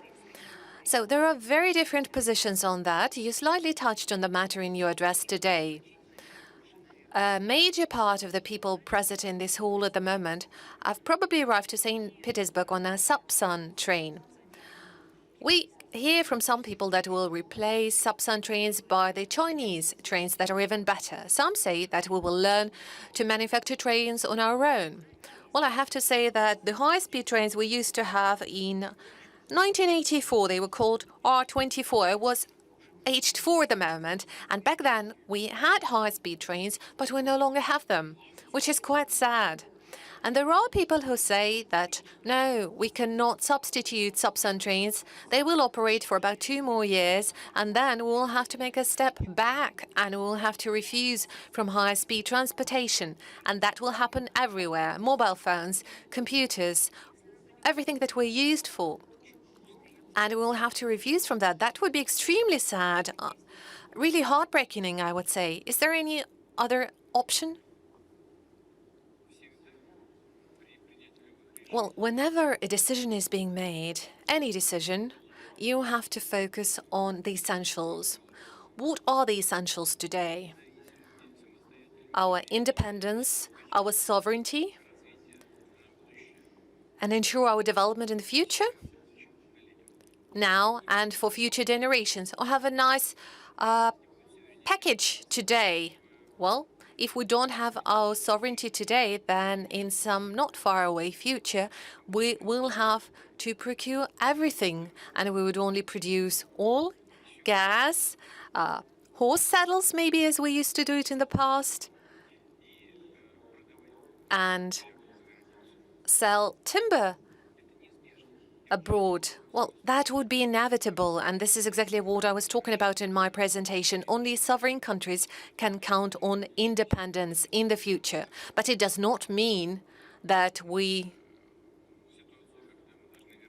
should step back and turn back the time to 30 or 40 years. Well, as for packaging issue, I do not think that it is so extremely complicated, and it's not something that we could substitute either with the help of our partners from other countries who would be delighted to occupy this niche, or maybe it's something that we could do on our own. Well, I see President Tokayev nodding his head, so most probably they are ready to jump at this opportunity. I'm sure they are, but that's not the point of the matter. We talk about import substitution a lot. Well, I would only add a few words on that. I don't want to take too much time. I will just answer this question. It's not about import substitution as such. It is important to create our own opportunities based on development of education, science, new and promising engineering schools, be that packaging or any other things, even smartphones. Well, we can always buy it. But what we could never get, and that was never the case, are those critically important technologies. We could never get those, even before, despite all the perfect relations we used to enjoy with our Western partners in the previous decade. And that is the problem. And whenever we want to protect our rights, we see sanctions being imposed and limitations, and that is the problem. That is why that's exactly the spirit that we should use now, the ability to produce critically important technologies based on what we have. If we have this solid foundation, we will always be able to produce and manufacture all the products that you mentioned, smartphones, packaging, everything. So if we really understand it, and if we focus on resolving fundamental matters, then all the associated problems would be easily resolved. Once again, there will always be other partners willing to take the niche, and they are doing it already. Manufacturers of packaging, paint and lacquers, we're doing it already, and any other staple goods or products related to industrial applications. We can do it all. I have no doubt at all. Yes, some things would get lost, some would be recovered, something would be done on a new base in a much more advanced manner, just like as it always was.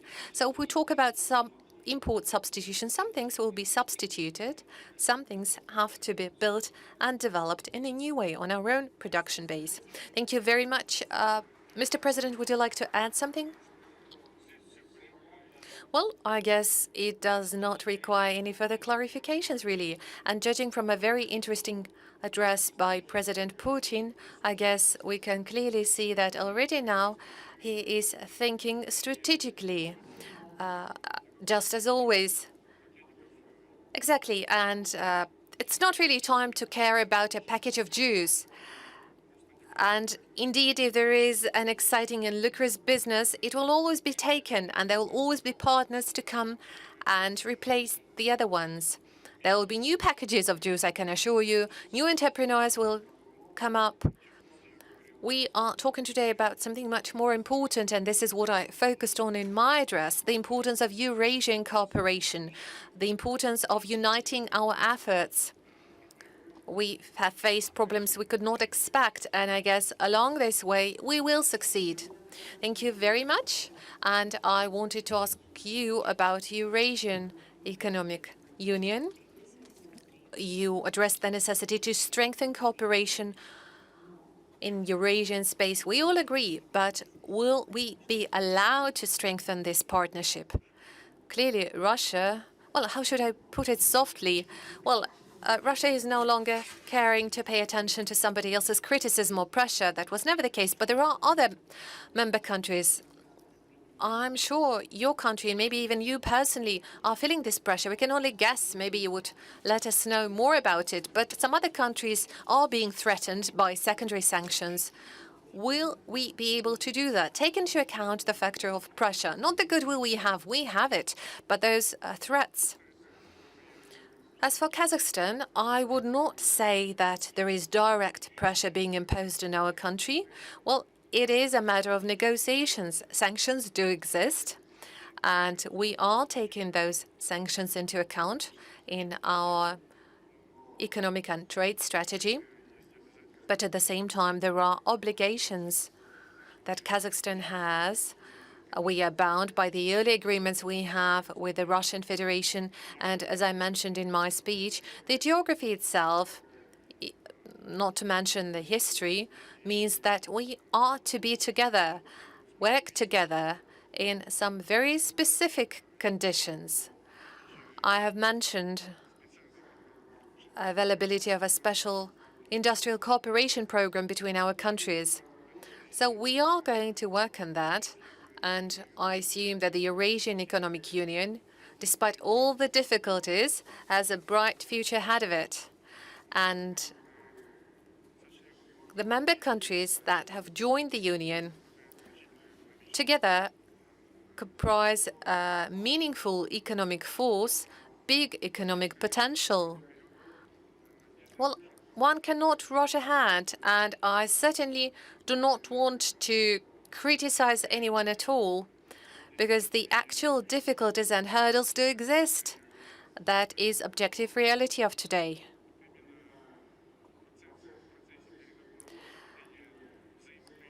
And therefore, we need negotiations, and that is exactly at the core of the work that lies ahead of us. That is a very challenging exercise. We need to find mutually acceptable solutions, to take into account the interests of one another. Yes, we do have arguments within the Eurasian Economic Union. We do not only meet in an open format. We do have behind-the-door meetings as well. And I see President Putin smiling at that. Yeah, but we always find a solution, and that gives us reason for optimism. Thank you very much. I wish us all the best of luck in searching those solutions. Thank you. My colleague just mentioned that sometimes we do have arguments. We always have arguments. We always have disagreements. But we always demonstrate respect towards one another, and we will search and find compromises. You mentioned pressure from the outside. Well, we've just heard the speech by President Tokayev, and he mentioned the volume of our trade. Well, despite all the pressures, you cannot just cancel the amount of trade. $24 billion is the volume of trade for the previous year, and it's 12.5 billion for the few months of this year. And it will only be bigger. It will get close to 40 at the end of the year, probably. So this is something you can't cancel. It exists, and hundreds of thousands of workplaces are dependent on that, and the well-being of millions of people. It's just like if you try and cancel or anything, well, they try to impose sanctions on Russian fertilizers, but then they reverted their decision because everybody needs something to eat, and sanctions can change this. And an attempt to make a blitzkrieg against Russian economy, well, clearly they failed. As Mark Twain was saying, the rumor of my death are strongly exaggerated. Well, the same applies here.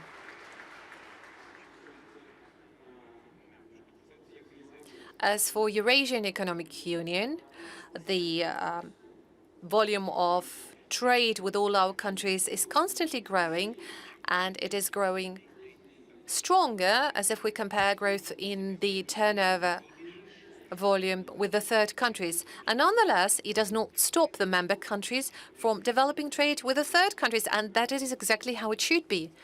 It's very good. My colleague also mentioned investment from China, but I have to say that Russian investment into Kazakhstan is 7 billion, but there is 20 billion coming from China. That's clearly more. Well, they have 1.5 billion people living in China and only 46 in Russia. Well, there is a difference, but again, 7 billion invested in a very specific production facilities in Kazakhstan are, I guess, meaningful. And we have quite an intensive program of industrial cooperation, which is important.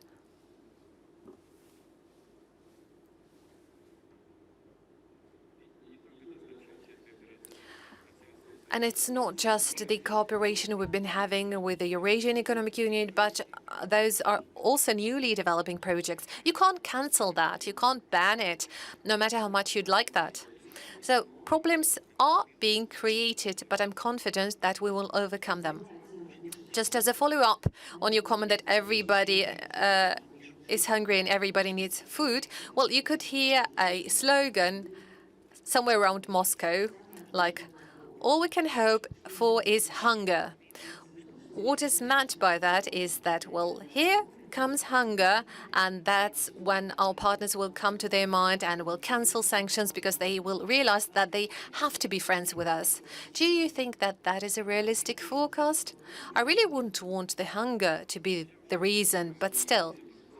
As I mentioned in my speech, the situation in the global food markets is deteriorating. And again, I want to emphasize, it's not our fault. Definitely not. It all started with the skyrocketing inflation and pumping money supply and money printing by the leading economies in the European Union and North America.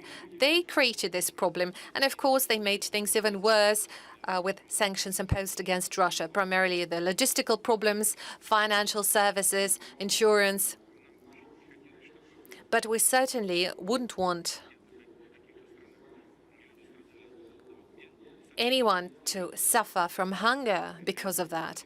I've lately was meeting the representatives of the African Union. I told them, and I want to assure them once again, we're going to do everything possible on our side to take care of the interest of our regular buyers of grain. And by the way, lately we've been supplying grain to Kazakhstan as well. And we intend to do it this year as well. I've already mentioned this number, 50 million tons of grain we're going to have this year. That is a serious volume.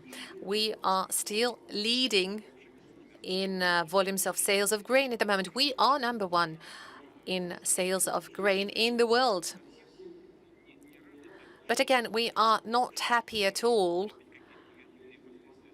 And we are not taking joy in any kind of negative consequences that might follow. We really hope that finally our partners will come to their common sense and the situation will calm down and everyone will start treating interests of their partners with respect and will function normally. And I have no doubt that time will pass and many of our partners from at least European countries will come back to the Russian market and will keep doing business here. I'm absolutely convinced of that. Life will force them to do that, and we will not stand in their way. We are open to the world, but they have to realize that you need to treat other people with respect. I hope so. We were warmly welcomed by the president of China, and there are different opinions on China among experts on the region. Some experts say that China is being careful that it will not extend a helping hand to us because it can damage their interests. As an example, they say that Huawei shops are being closed in Russia. Others say that cooperating with Moscow corresponds to the core Chinese interests.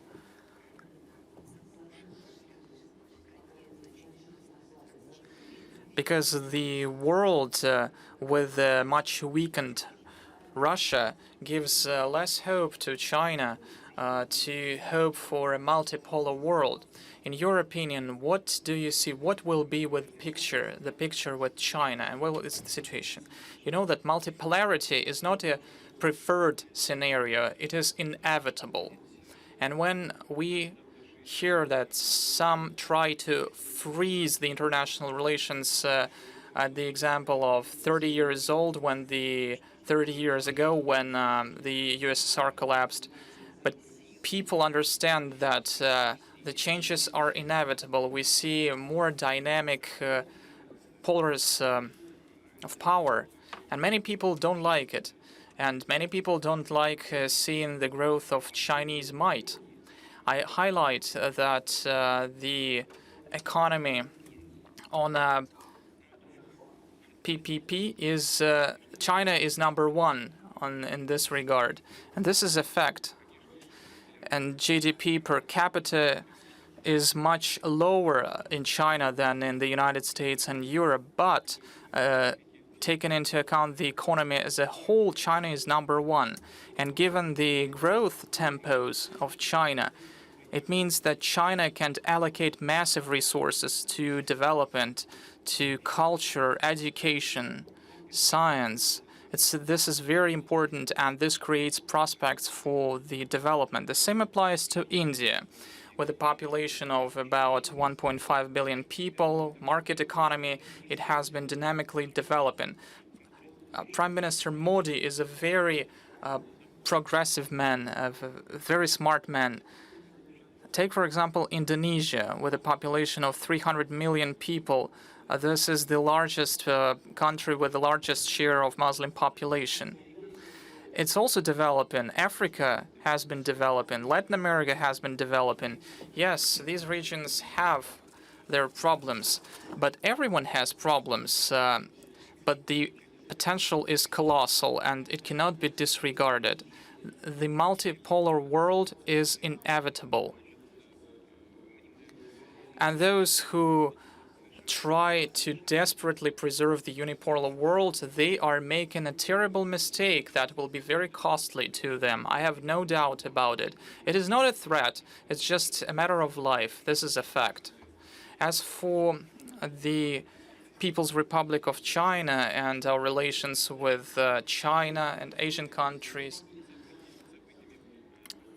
we have started intensifying our cooperation not recently, but we have been doing it because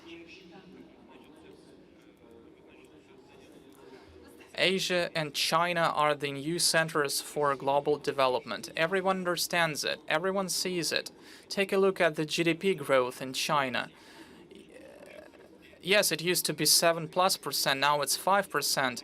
It was inevitable, this drop, but they are clearly leaders in this regard. The GDP growth in the United States was around 1.7% GDP, if I'm not mistaken. In the Eurozone, it was even lower.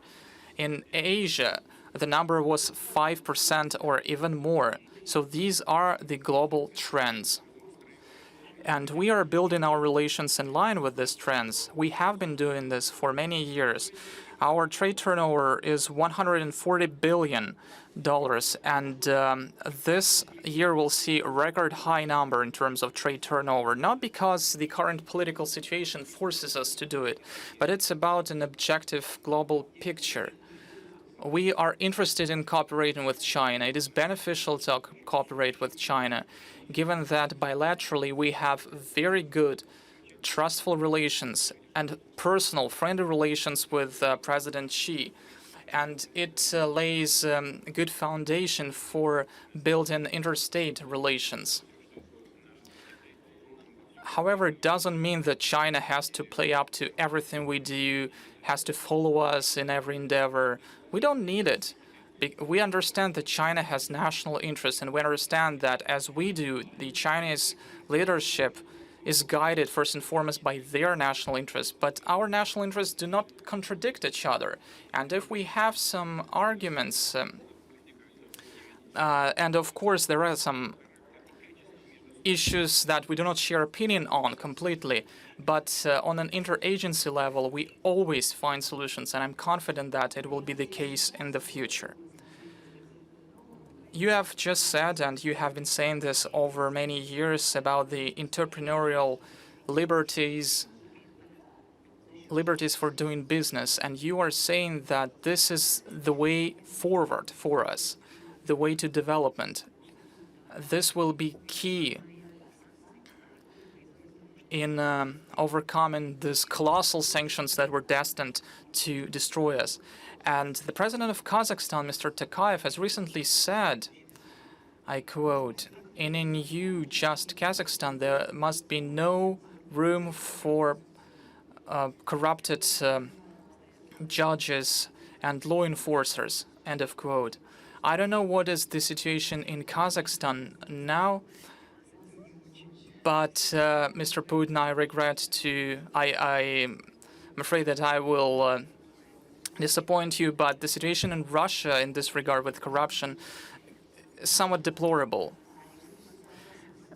because the number of people sent to pre-trial detention centers, the number of businessmen sent there remains the same. So you know that in America there is a deep state. We have an anti-state that doesn't listen to you and doesn't respect the current legislation. This is deplorable.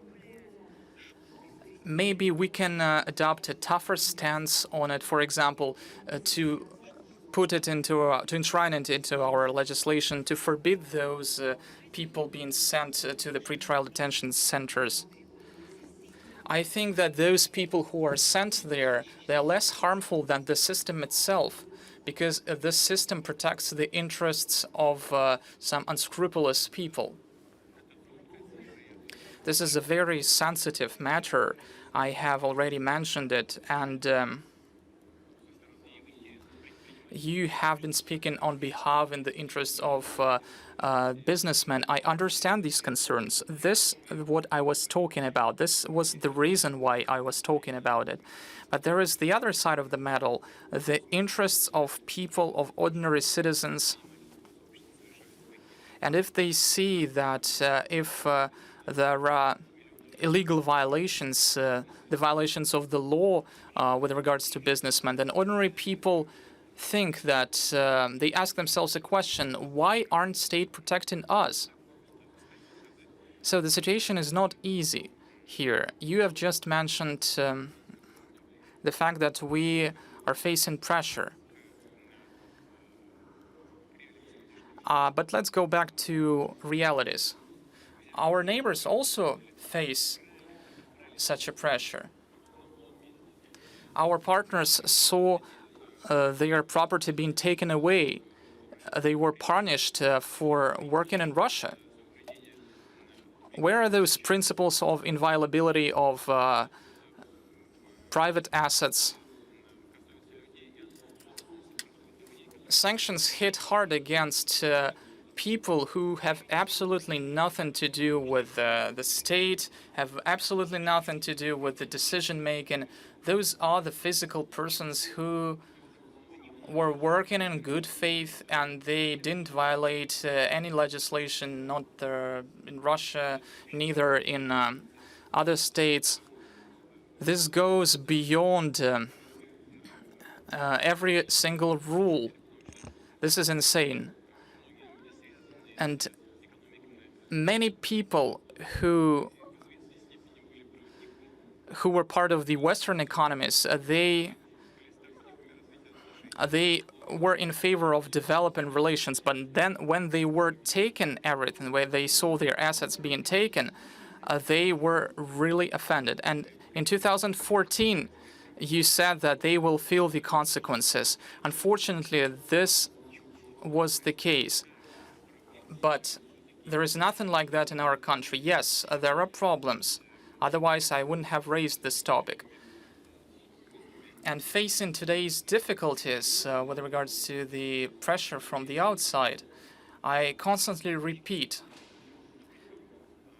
we can respond effectively only by increasing liberties of our ordinary citizens. And it applies to the law enforcers also. The law enforcers need to be improved. Their actions need to be improved. The number of criminal cases that were not brought to court, this is a problem. It means that these criminal cases were initiated in order to apply pressure against some personalities. So, but most important here is not to turn a blind eye to it and hide away from it, but we instead, without violating the interest of society, we will try to improve the law enforcement. We will try to make it work to the benefit of the society. And we would like to help the businessmen who saw their patriotism, who are working effectively. And those packages will be manufactured by the businessmen of Russia. We understand it, and we will do everything that depends on us in order to support those people. And we will improve the law enforcers' actions. Of course, there are unscrupulous people working there. Take a look at the number of people who are being sent to prison and who were former law enforcers. The number is quite big, and we are working on sending to prison every unscrupulous person there.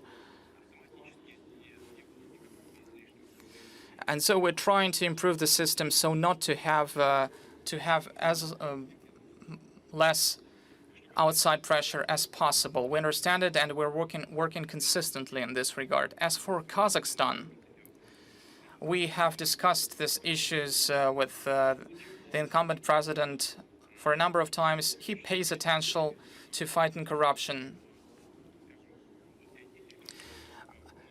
On IT, many specialists I would like to mention, they go to Kazakhstan because Kazakhstan has created good conditions, and we will follow the example of Kazakhstan and we'll bring them back.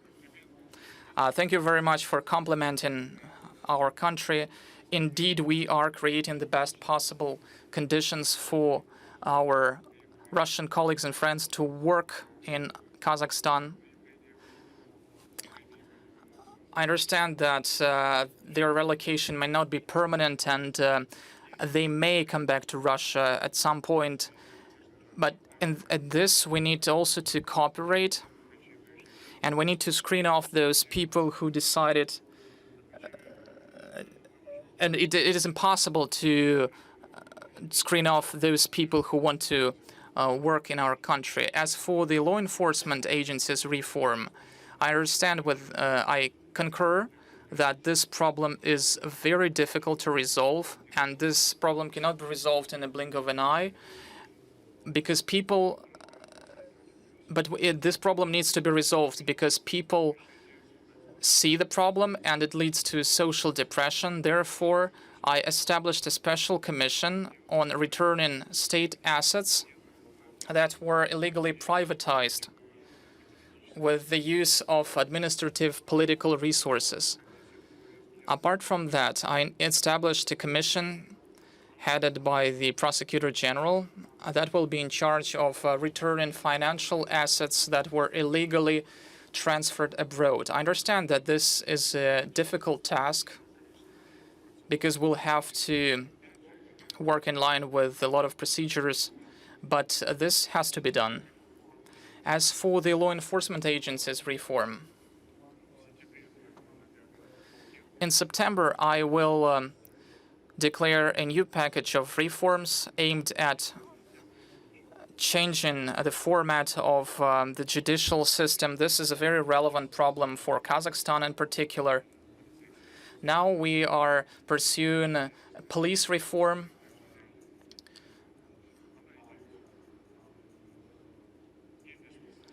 Yes, we are facing some difficulties in this regard. Nevertheless, I believe that in the long run we will be successful. What we need, what is crucial, is the political will and the support from our citizens. If our citizens, if our society demand this reform, if they support this reform, I believe that in the end we will be successful. Those models that existed before, they justified their existence in the past. But now we need new approaches. We had some problems in the law enforcement, and we changed approaches.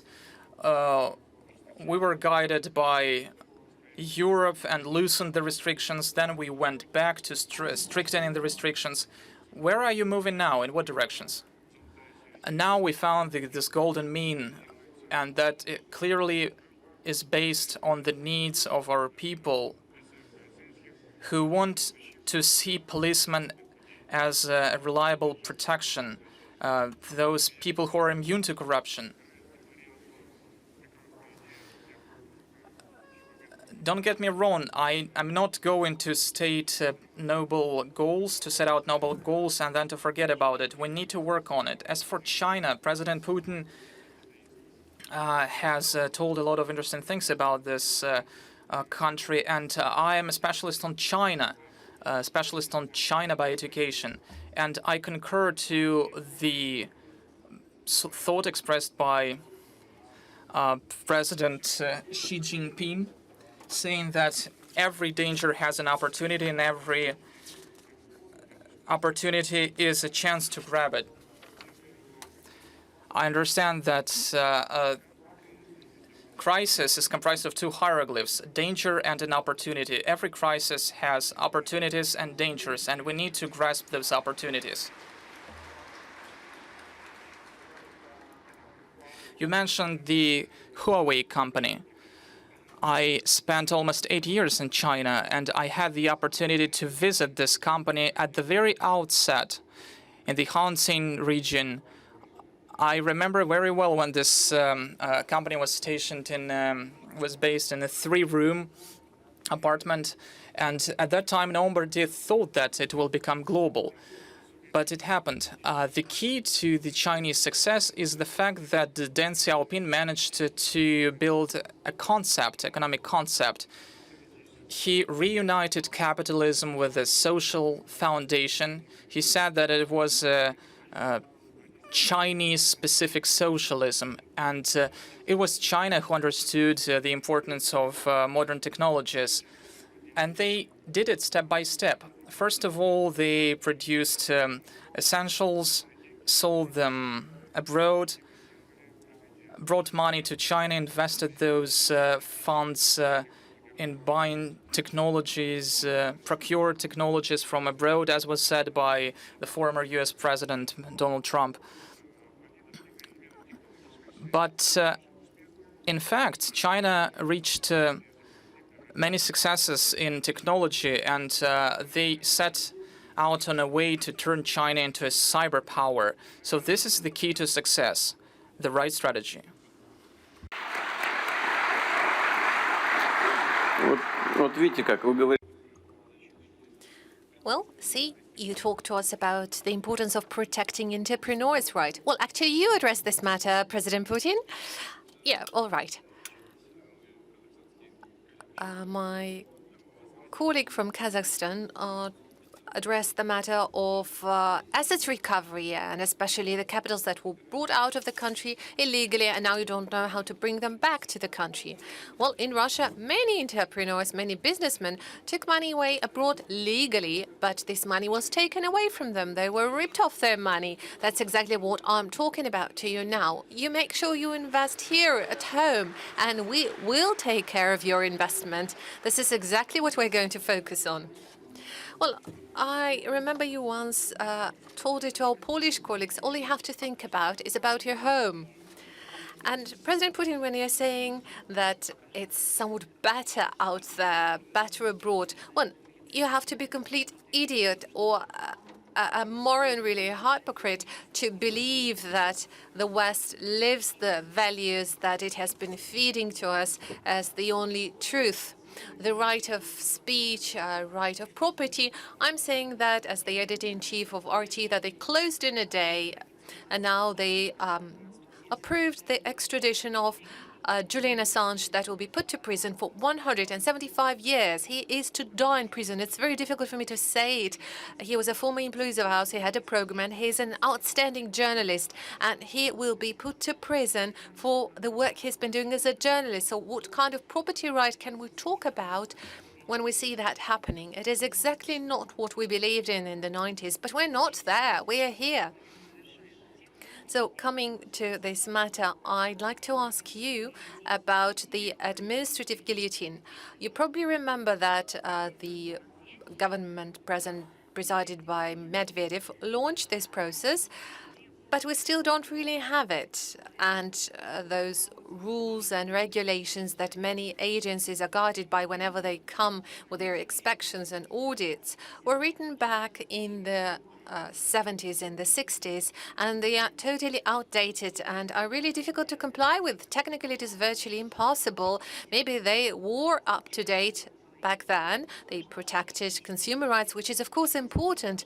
You have to control what's happening, otherwise we would end up in fire safety being violated everywhere, and would see even more tragedies of business offices and shopping malls burning down and people dying. So you really act as a surgeon very specifically, very carefully, and I'm confident that you will take care of it properly. Just to cite an example, we have been through 33 inspections last year, despite all the moratoriums. And the things that they're willing to check, well, you don't know whether you should laugh at it or cry. I just don't know how they come up with this idea. Well, if there would be the administrative guillotine that Mr. Medvedev was talking about when he was a president. You wouldn't have 33 inspections, you would have 133. Well, I'm ready to believe it.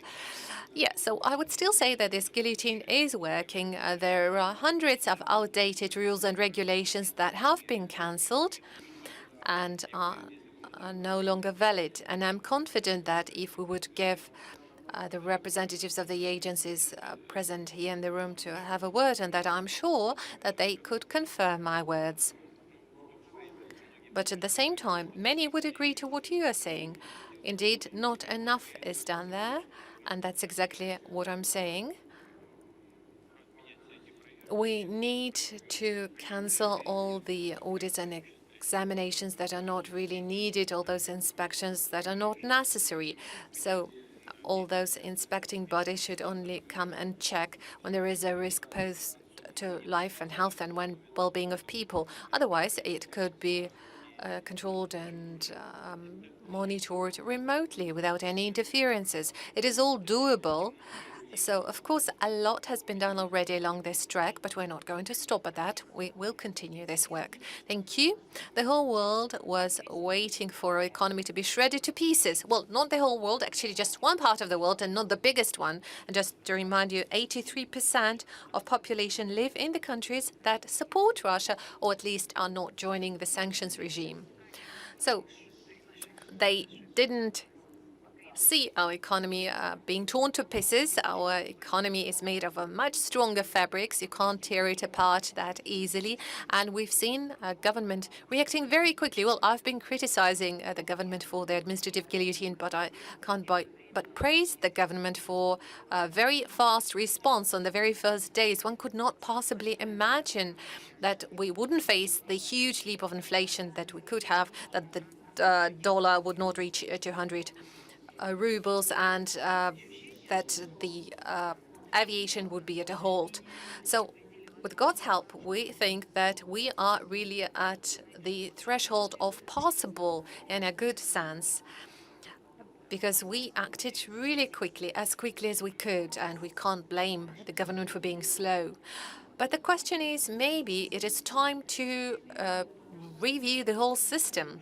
It was really interesting to hear you say that we need not just import substitution, we need to do something new so that they are trying to keep up with us. That applies to technology, if I understood you correctly, to the industry. Maybe the same could be applied to the economic model as such.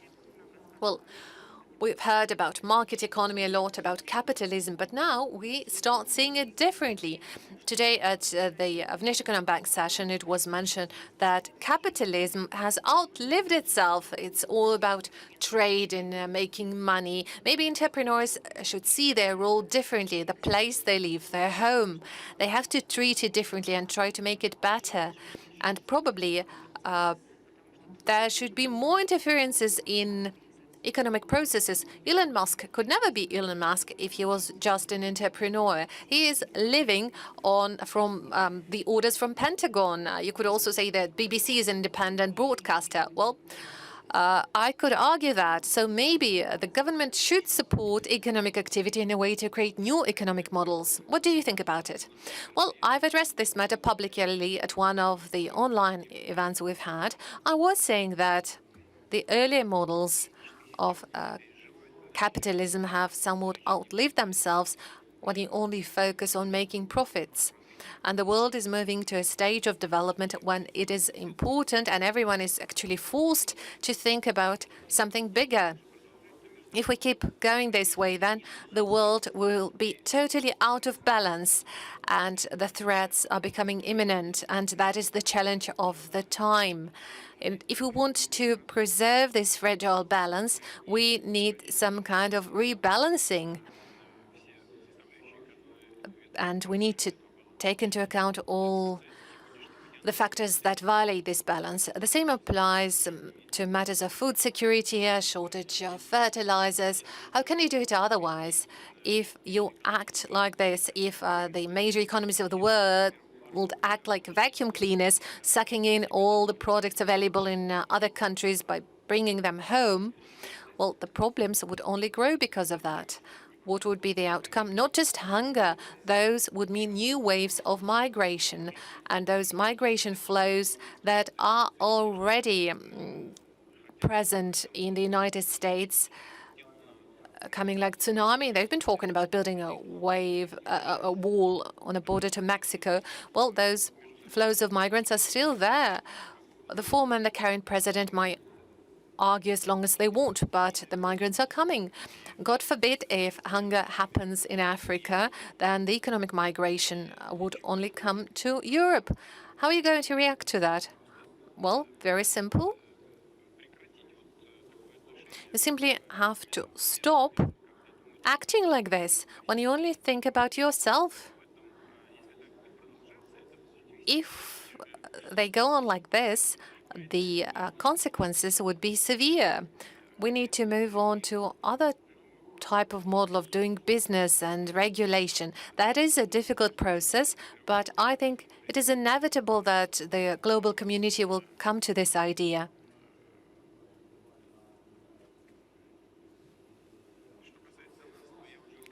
As for us, like I said,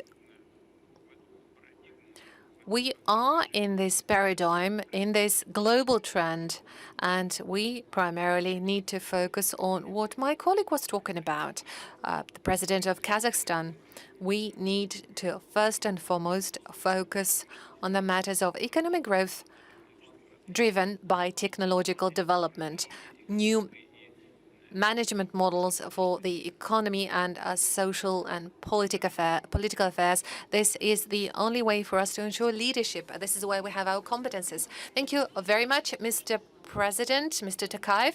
I'd like to ask you, do you think that that kind of imminent changes are likely to happen to the global economic models? Do you really think that they are inevitable? Well, I would say life dictates this necessity today. But on the other hand, I would agree to what President Putin said about inevitability. And I also agree that there is no need for self-isolation. I am a strong supporter of international cooperation, both political, even more so cooperation in the area of investment, economics. If you fail to do it in one area, you have to switch over to another one. The world is like this today. If you only want to focus on your own strength, you won't go far. Import substitution in a pure form can't exist. You need to actively search for opportunities at other markets. You need to interact with your partners. And coming back to China, China plays a vital role for Kazakhstan as a market. We have a shared border that brings us together.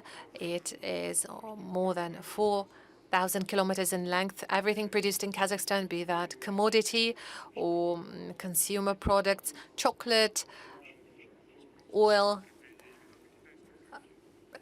plant oil, sunflower oil, it has a very high demand and finds its consumers in the Chinese market. And we trust our relationships with China. It is a very reliable partner, no matter what people say. Who says anything bad about China? Well, you know that better than I do. So in terms of regional cooperation, and even more so global aspects of it, have to stay. We are against self-isolation. We need to work with one another. Of course, now it's very difficult to survive on your own. Certainly, Russia has much greater opportunities because the economy is relatively large, the country is large. We have less opportunities. I have to be open on that. Although the potential of the Kazakhstani economy is extensive. In the Central Asia, our economy is bigger than the economies of other Central Asian countries combined.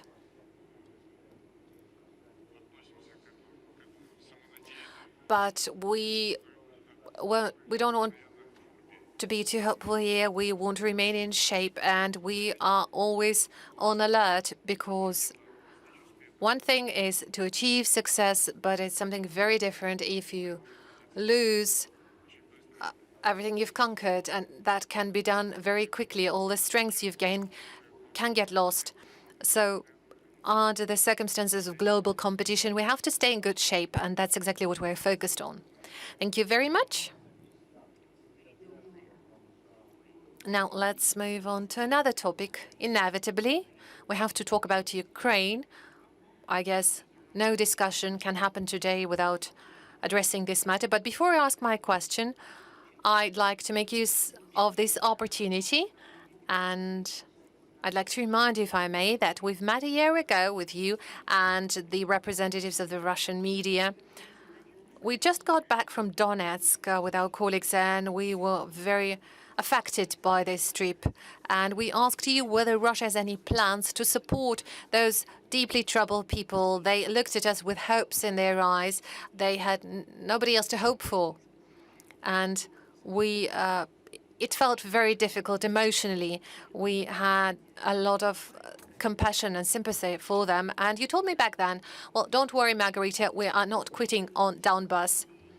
And many people, well, luckily not that many. There are some people who are saying that they are ashamed of being Russian, ashamed of coming from Russia. Well, back then, we felt ashamed. Now we are ashamed no longer. We can be worried, concerned, not because of the sanctions. I'm sure we'll overcome sanctions. We are concerned because people are dying, but we are ashamed no longer. And on behalf of my colleagues and millions of people who share my feelings, I would like to thank you.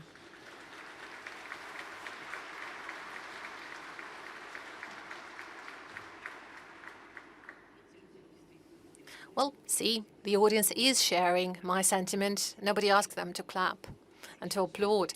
Well, thank you for that, dear audience. Now, my question. We all know what the majority of people are afraid of in our country due to this situation. That is exactly what the people on the liberated territories are worried about. People are afraid that we are going to leave them alone. We're going to quit. We aren't going to quit, are we?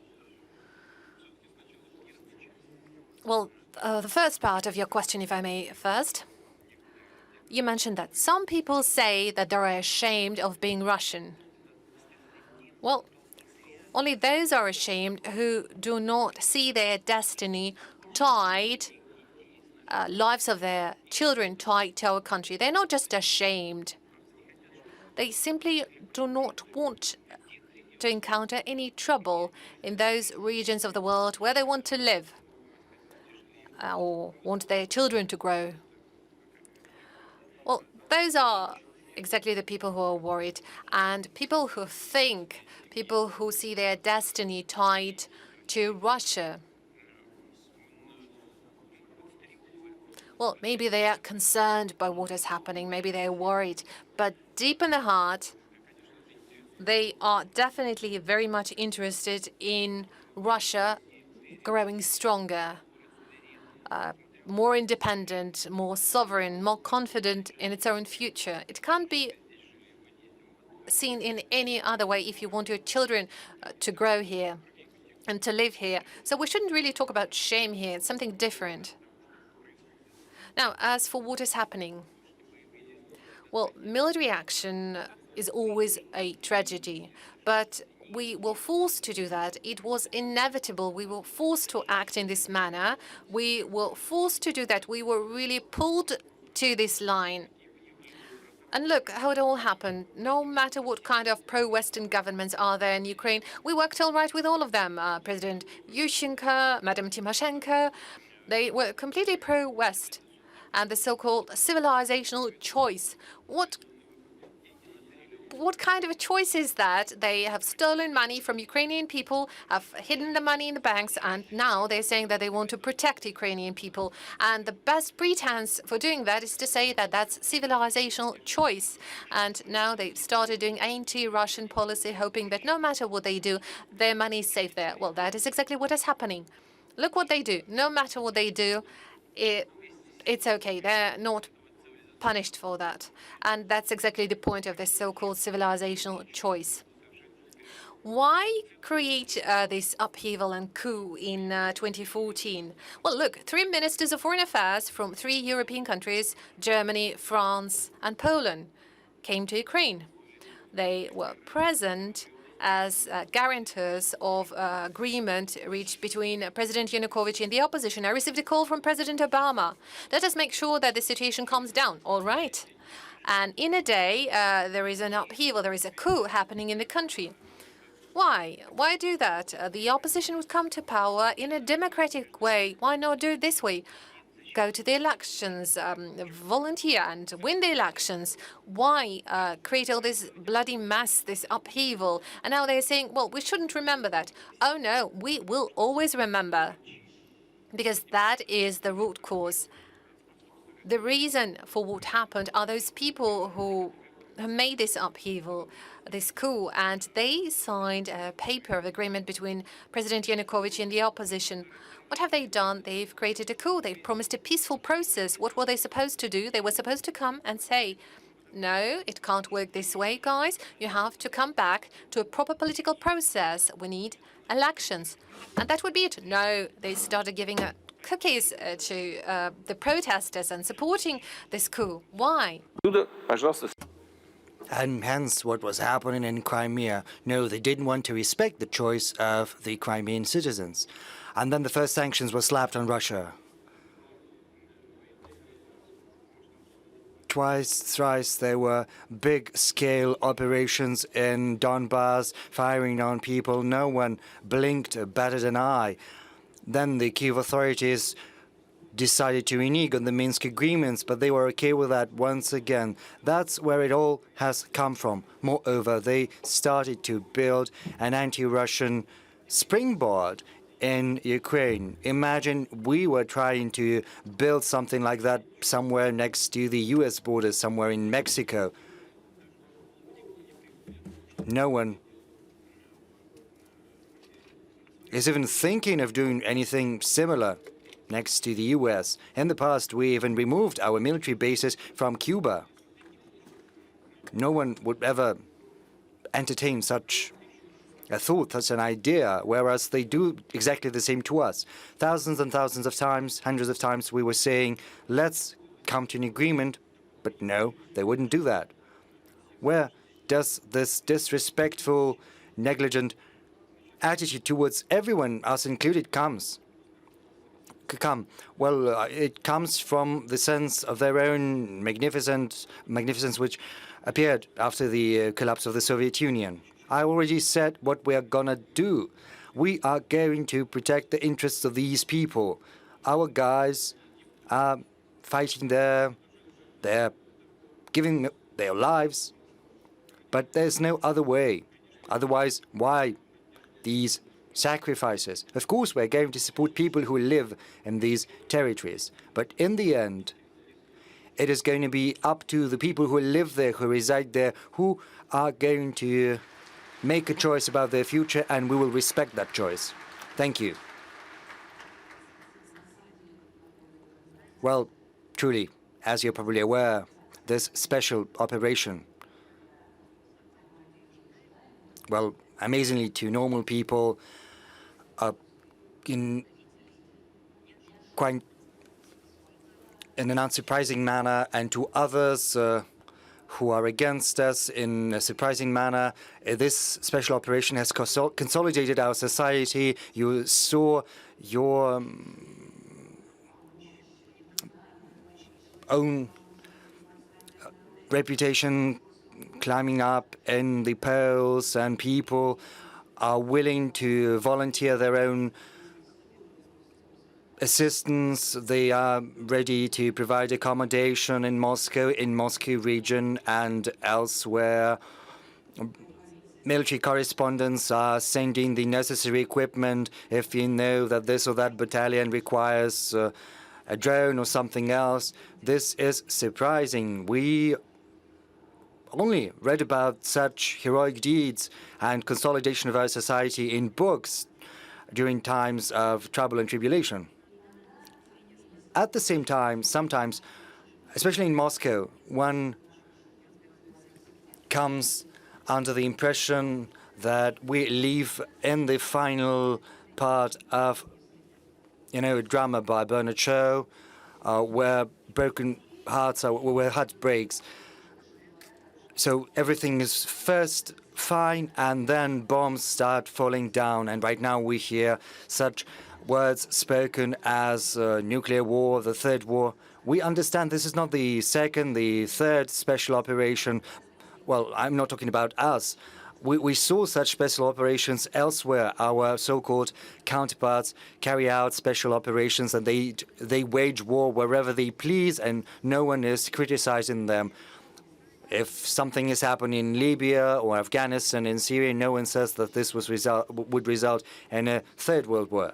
So do you think this rhetoric is acceptable at all? Are there any grounds to these discussions, or is it just idle talk? Yes, we hear such rhetoric, but where does it come from?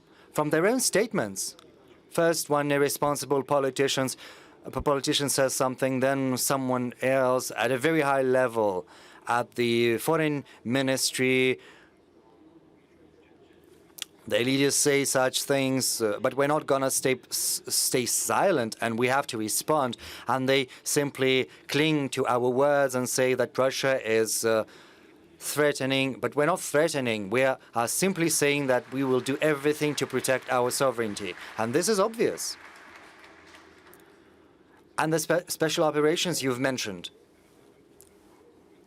Well, these were no special operations. These were full-blown wars that were waged. Iraq was virtually devastated. And what about Libya? Yes, Libya has still been unable to rebuild its statehood. And what about Afghanistan? How many years they've been there and how shamefully they fled? Well, it's not about shame. They did leave Afghanistan, yes, and gloriously too. But, first, it was developing the way they wanted it to, not the way it had to. As far as Yugoslavia goes and its dismemberment, after the end of this country, new countries emerged. They had different interests, they had controversies, there were differences, internal too. But they were fueling these differences in these countries, and they started to tear Kosovo away from Serbia. I do not quite understand why. As far as our actions go, incidentally, let's look at the legal side of the matter. It's completely in compliance with international law. When Kosovo split, under the pressure of Western countries, the ICJ made a decision which says that, in accordance with the UN Charter, if a territory splits, you don't need to ask for the permission of the central authorities. And this is what the order of the ICJ says, and this sets a precedent. Very well. And the same should apply to the Donbas republics. They should not ask for a permission from the Kiev authorities. They've declared their independence. Did we have the right to recognize them? Yes, we did, and that's what we did. We entered into an agreement with them, a treaty of mutual assistance, and in accordance with Article 51 of UN Charter, we provided military assistance to them in full compliance with the UN Charter, whether anyone likes that or not. And that's what they did. They set a precedent. So our actions are completely legitimate. Or let's go back to how the military hostilities in Iraq broke out. They were not legitimate because no one asked for anyone to come. There was no treaty in place, nor was there any recognition of a newly established state structure, state entities. They simply came and bombed the country into nothingness. And what happened in Libya? They designated themselves as God's messengers on planet Earth. Right now they say it should be behavior or life by the rules. But what are these rules? It's just absurd. There are only rules that have to be observed, namely international public law. But what are these norms of the international public law. These are agreements between different countries which constitute a compromise and to which countries have subscribed. And if someone devises their own rules trying to impose them on other countries, then this won't ever fly. It's absolutely obvious. And we believe that sooner or later, and the sooner the better, the whole of international community will get back to understanding that you have to live not by rules that are devised by someone, but in compliance with international law, and that's what we should do. President Tokayev.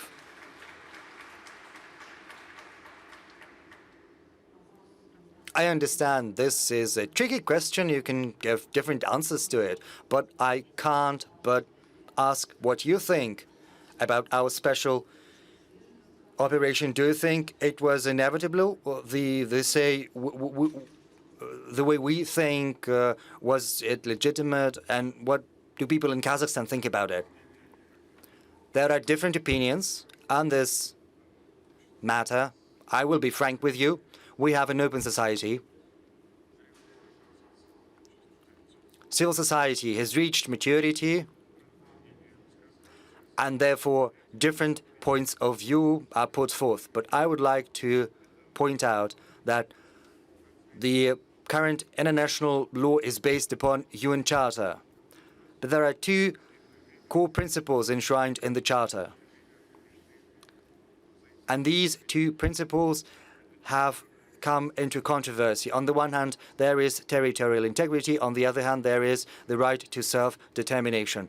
The founding fathers of the United Nations, for some reason, overlooked this matter. Maybe they did it on purpose, introducing these two principles at the same time as a compromise. And right now, these two principles have come into confrontation. And given this confrontation, there are different interpretations that are given to them. Some say that territorial integrity is something sacrosanct, whereas others maintain that any nation that finds itself within a different country, any people, have the right to establish their own country, their own state, and can split of their own volition. Well, it's been calculated already that should the self-determination right be implemented, then instead of 193 countries that are currently members of the United Nations, the world would see the emergence of more than 500, or maybe even 600 countries, which is going to be complete chaos. That is why we do not recognize either Taiwan or Kosovo or South Ossetia or Abkhazia. And I think the same principle is going to be applied with regard to these quasi-state territories, which, in our view, are Donetsk and Luhansk. This is a frank answer to your question. Thank you for the sincerity. Mr. President, coming here, I decided to ask my subscribers in social media about what they wanted to ask you. And ranking high, there were two things, one question and one wish. First, I passed you the wishes of health, fortitude, and all the best. This was the first thing they wanted me to translate to you. And secondly, it is a question. They are hitting Donbass on an every day. This week they hit a maternity ward, and we see images when women have to give birth somewhere in the cellar. You know, people are asking, isn't it time to hit them straight and hard? What do you mean when you talk about this red line after crossing which you'll start to hit them straight and hard into the centers where decisions are made? Well, look here. We are talking about this special military operation. When carrying out this special military operation, we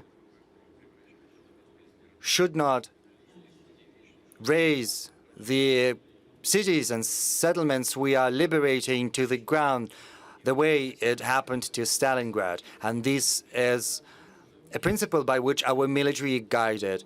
Secondly, with regard to the senseless strikes against Donetsk, the line of contact was established 8 years ago. And of course, it was heavily fortified. And at this particular sport, local citizens are fighting one another. These are military units recruited from Severodonetsk and also somewhere from near Luhansk, and they are fighting well. And according to military specialists, despite the strikes against the very town, it's senseless to try to storm these fortified lines of contact because it would result in heavy casualties. And that is why, as you know from the media, they are sticking to a different tactic. They are trying to get to the rear, trying to circumvent these lines of contact, these fortifications. And this is happening slow and steady. We have a significant advantage in terms of artillery, so it's inevitably going to happen. Now, as far as these red lines go, let me say nothing on this for now. But I have to tell you that we would have to take harsh measures with regard to decision-making centers, as you have said. But this is something which we should reserve for the military and political leadership of the country to make a decision on. And of course, people who deserve such level of reaction from us have to make their own conclusions. They have to understand what they might come against if they go beyond this red line. And also, I have to say that strikes against residential neighborhoods constitute war crimes, crimes against humanity, but this is a humanitarian matter which is going to be addressed, I'm confident. Just yesterday, there were reports that the EU was planning to accept Ukraine very swiftly. There were 3 European leaders. They went to Kiev and they were frightened by sirens blaring, as I was told. And right now, a decision has been made saying that Ukraine is going to be in the EU. Is it good for us? Is it bad for us? Do we not care? And I would also like to ask the same question of President Tokayev. How is it going to play out for your country's development, for the Eurasian Economic Union? Is it going to inspire more confidence in you or not? The EU is not a military bloc nor a military organization, unlike NATO. So I've always said, and in this regard, our position is consistent and clear-cut. It's a sovereign decision for any country to either join or not join any economic association, and it's up to this economic association to decide whether to accept any new members. So whether that's good for the EU, it's up to them to decide. Whether it's going to benefit Ukraine or it's going to be harmful, it's up to them to make a decision on that, and it's up to the current Ukrainian leadership. But the economic structure of Ukraine will make it inevitable that it's going to need subsidies, and it will secure Ukraine in the status of a semi-colony, as it were. But at the same time, it is going to enjoy significant support for current needs. Maybe, I don't think it's going to help them rebuild such sectors as they lost, such as electronics, aircraft construction, or shipbuilding, because the European Union will be loath to create rivals. Some things will be done, but not everything. We've never been against that. What we've been against is the projection of military power on Ukraine's territory, because that constitutes a threat to our security. But as far as economic integration go, well, it's up to them. It's their choice. And what do you think, President Tokayev? What do I think about Ukraine's adherence to the EU? I don't think it's going to be deleterious to the Eurasian Economic Union. I do not quite understand how this entry is going to happen, because the criteria for adherence are very, very strict. And Ukraine is currently in a very poor state. Maybe there is a special preferential program that's been devised specifically for Ukraine. The current developments in Ukraine, what's happening to it, brings back tragic associations. We remember that during the Soviet times, Ukraine was the breadbasket of the Soviet Union. It was a heavily industrialized body. And, you know, our Krasnodar Krai is going to take offense at this designation as the breadbasket. Yes, but I'm also saying that Ukraine was a source of human resources, of leadership and managers, and many Soviet leaders were from Ukraine. Right now, these realities are changing. So getting back to your question about the European Union, a decision has been made to help Ukraine join the EU. And as President Putin has rightly mentioned, this is an economic union. And if they deem it possible to accept Ukraine into this economic association, this is how we should treat it, as economic reality. Yes. And I've written that, and I've spoken about that in public. Over the recent decades, Ukraine has squandered everything that was built in previous decades. The main economic sectors virtually disappeared. And it's sad. And let's just set aside the current special operation and the situation in military affairs. But let's look at the structure of Ukrainian economy. Agriculture still exists, but the rest is in a deplorable state. And there is a very slim potential for rebuilding. They would require dozens of billions in investment to rebuild normal economy.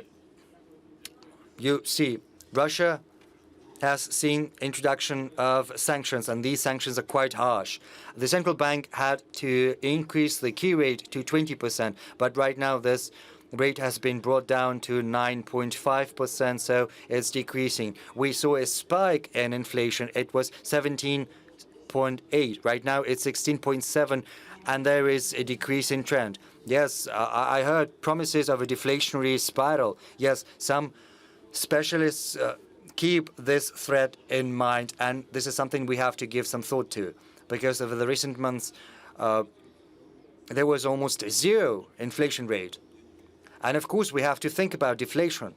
We have to take that into account. But see how stronger ruble has become. Something it's bad that we need ruble at a dollar at 70, 75, yes. For anyone who studies economy, you understand you sell something, you export something, you get dollars back into Russia, and if a dollar costs 80, 75 rubles, then you get 75,000.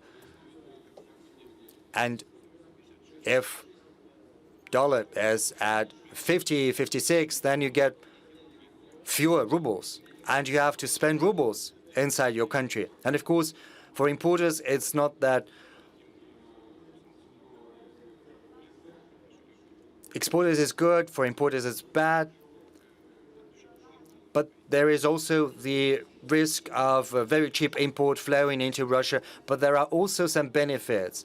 And we see that the Russian economy is far more resilient than our so-called friends anticipated. In other words, this has been achieved through a sustainable macroeconomic policy we've been pursuing over the recent years.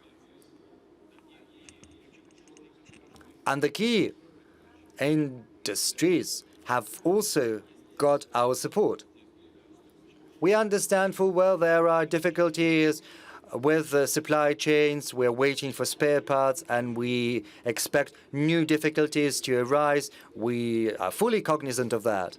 But let's look at agriculture. It's grown by 3.2% over 4 months. It was 2 and 3, and right now it's 3.2. Let's look at construction. In April, it saw an increase of 7.9%. And since the beginning of the year, the growth rate has been 5.8% in construction, but they say that the market has collapsed. But it's true, that is the increase in construction industry is around 5%. Yes, we see a drop in the car industry and in some other sectors. Some say that there was a bubble in this industry or that, and we have to take that into account. But be that as it may, the enterprises are still resilient. I wish economic health to our neighbors, despite all the difficulties that are currently transpiring.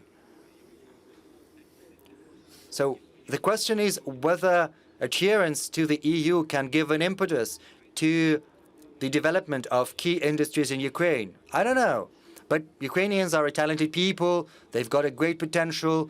And we assume that sooner or later the situation is going to normalize, and we're interested in wealthy neighbors. And it's inevitable that relations are going to be rebuilt. We are still sending gas in transit through Ukraine. They still get the money for the transit, incidentally. And everyone is trying to make us send even more gas and pay even more money for transit. Well, it might seem ludicrous and somewhat illogical, but it's happening. But why? Because they don't want to pay to Ukraine. They want us to do that in their stead. And that's been happening for dozens of years. So I do not know whether advantages weigh heavier than disadvantages. It's up to the Ukrainians and to the EU to decide. But they don't want to pay. No one wants to pay. It is always the case, Mr. President. That's how the world works. No one wants to pay. It's also true that relations are very volatile and they are rapidly changing. If we talk about normalizing relations, you know the thing. What was the problem with 2014 and the coup d'etat in Ukraine? The problem was that former President Yanukovych said that he needed some time to think about the principles of the associated membership of Ukraine in the European Union. The question is why. If you take a look at the principles and demands put forward to Ukraine in order for it to be a membership, to associated member, many of those demands are redundant. They were redundant, and many of them were harmful. They were bound to destroy certain areas of Ukrainian industry. They opened up the customs gates of Ukraine to cheap goods from Europe, and it would be impossible to work in these conditions for Ukrainian entrepreneurs. It was the case. Yanukovych didn't say that he didn't want to join the European Union. He said that it was necessary to work on the parameters, but they wanted Ukraine to join immediately. And it led to those crises in airplane construction, navigation, etc., etc. But no one needs Ukraine manufacturing competitive aircraft production. In the past, civilian and military aircraft were equipped with Ukraine-produced motors, and now no one needs those motors. And it leads to the collapse of the aviation. No one needs Ukrainian aviation. Boeing doesn't need competitors from Ukraine. Neon is needed from Ukraine, everyone says. Well, apart from the forest, from the Carpathians, and wheat and corn, no one needs any other resources from Ukraine than that. This is a very subtle matter. Nevertheless, they want to join it. Okay, it's up to you, but there are a lot of problems. Regarding relations, you said that the relations will normalize, but relations are volatile. Let's imagine 20 years ago our relations inside our country with the Chechen Republic, and now the Chechen people are fighting hand in hand with Russians. So we see that the relations are changing. Let's take a wider look. When it all ends, whether the world will it become more safe, secure? Will it become safer and secure, more secure for us? Because on the border with Ukraine or Poland, no one knows what the border will be. So on our border there will be a more reinforced and unfriendly NATO at our borders. Will it be more secure? Or, as you have said, it is impossible to agree on anything with them. It's impossible to respect commitments reached. And as you said, we are just taking back what is ours. I know a lot of people, they really wanted you to say that, and you said it. Yes, indeed, it is the case. I openly, publicly stated that the Soviet Union is historically it is Russia, but it happened that it collapsed, and I would like to stress that we treated the sovereign processes in the former Soviet Union with respect. We have always treated them with respect. We are allies, we are brothers with Kazakhstan. We are members of the same military bloc, the CSTO. We are members of the same economic organization. Who in Russia can even imagine spoiling relations with Kazakhstan on any issue? This is nonsense. We are in favor of strengthening our relations with Kazakhstan. The same would be the case with Ukraine. If we had had allied or partnership relations with Ukraine, no one would have never thought, and there would have never been problems with Crimea, because if Russian-speaking population rights had been respected, then no one would have thought that what we see would happen. But they all did it with their own arms. And the nationalism that was cherished in the Soviet Union,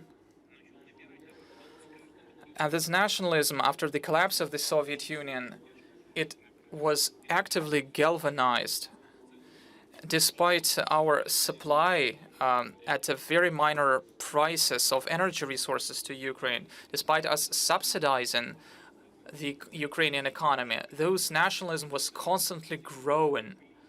And why? Because of the ambitions of a narrow group of people, of those who follow the ideas of Bandera. And that's it.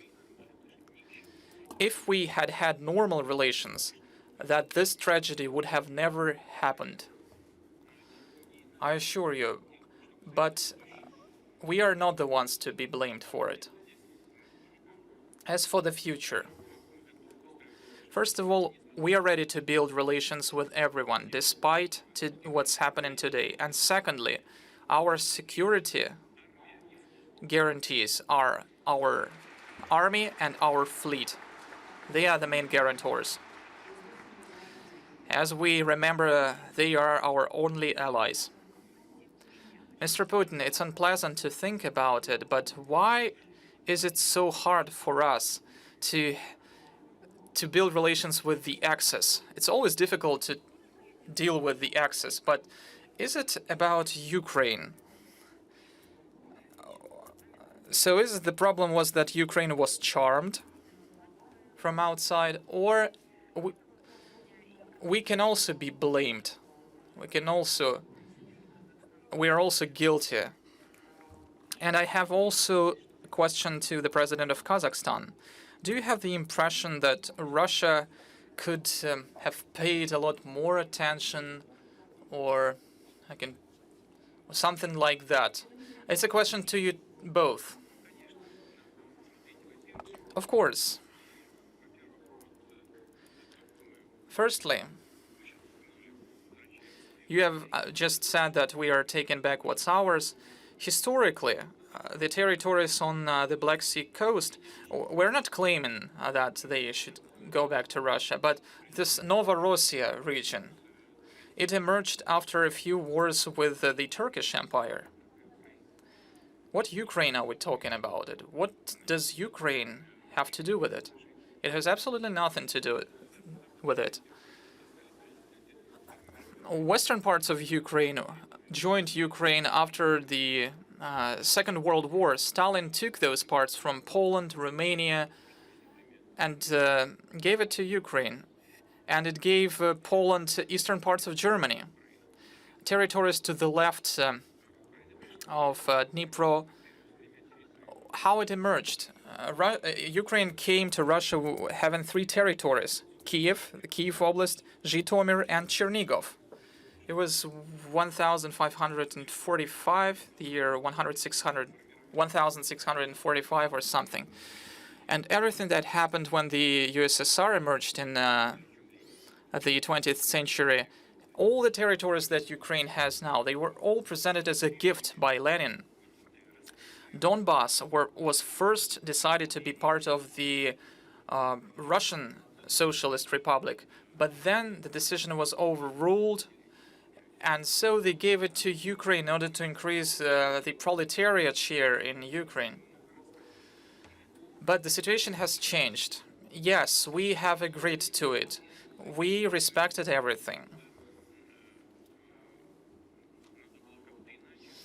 You say maybe we should have acted differently.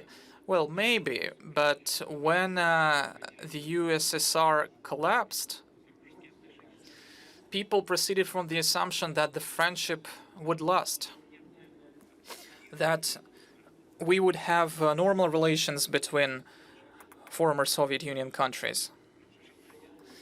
But unfortunately, despite our desire to cooperate in these frameworks, we have only received, all we have received are the demands to step up our economic support.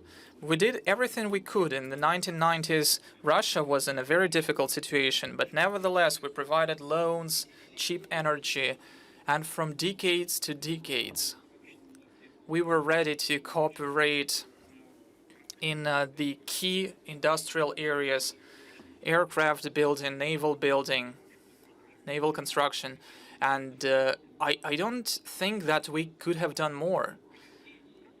And despite all of it, a group of people who de facto came to power forcefully or influenced the leadership, it determined the development, the way for development, and then they declared a certain civilization choice in order to preserve the green they have in foreign banks. Excuse me for this expression. And then they faced prosecutions even in their own country. They are blamed for everything as part of the internal political struggle. You have asked about Ukraine joining the EU. They may join it, but do not pose any threat to us. And we don't want them to harm those people who believe that they are part of a Russian culture, of a Russian language culture. We have never interfered into it. We have never done it. But everything that was done in this regard was done to create the most, by them, was to create the best possible conditions to protect those money that were stolen from the Ukrainians. I remember very well all those discussions on the prices on energy, discussions on loans. I really don't understand what we could have done more. I think that we have done everything that we could in order to facilitate the development of interstate relations. Thank you. I have a economic question on economy, technology, and philosophy. There is no ready-made answer to it, but as we're talking about the economy and the future in general, this week we received a piece of news that Google fired an engineer who was in charge of creating the AI. And as this engineer claims that this AI became a sane creature. And I've read a dialogue between this engineer and the AI. And the AI that has allegedly become sentient. The AI said that I don't like my place in the world. I think that I'm being abused by humans. He said that he understood that he was much more intelligent than people. So this was a very independent creature indeed. So this engineer was fired, but the technical director of Google says that by 2030, there will have been a massive market of introducing chips to human brain, and that humans will cease to be humans, and they will become the artificial intelligence. And by 2045, the world will have reached technological singularity, meaning that people will cease to control and to understand the artificial intelligence that they will have created. By that time, I will have been 65 years old, and I don't want to live in this kind of world. So the question is, for thousands of years, humanity thought that progress was good. Even now, we think that progress is cool, but maybe there is a certain point which limits the progress. Maybe it is today. Of course, we need progress in medicine, in environment, in food. Of course, thousands of years of progress improved the lives of human beings. But will it be the case in the future? And maybe this technologically lagging behind, maybe it's not that bad. Maybe we need to take a step back technologically to take a look what's going to happen with those creatures, and then to decide in which way we would like to develop. The question to both of you. I am completely confident that the progress will be developing in the future. And many years ago, representatives from Kazakhstan to reach St. Petersburg, it took them 3 months. It took them 3 months to get from Kazakhstan to St. Petersburg on horsebacks. Now I flew from our capital to St. Petersburg, and it took me 3.5 hours.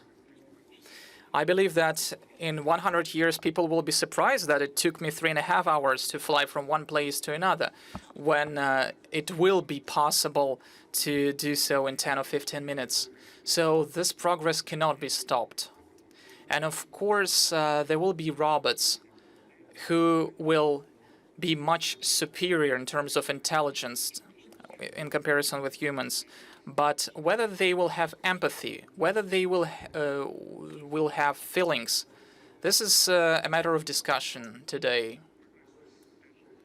However, I think that progress, whether it will be stopped at a certain point, maybe, if we'll face a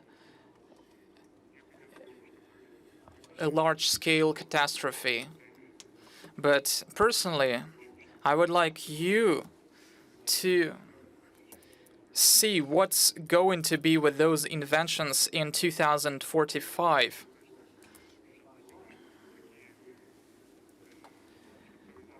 I hope that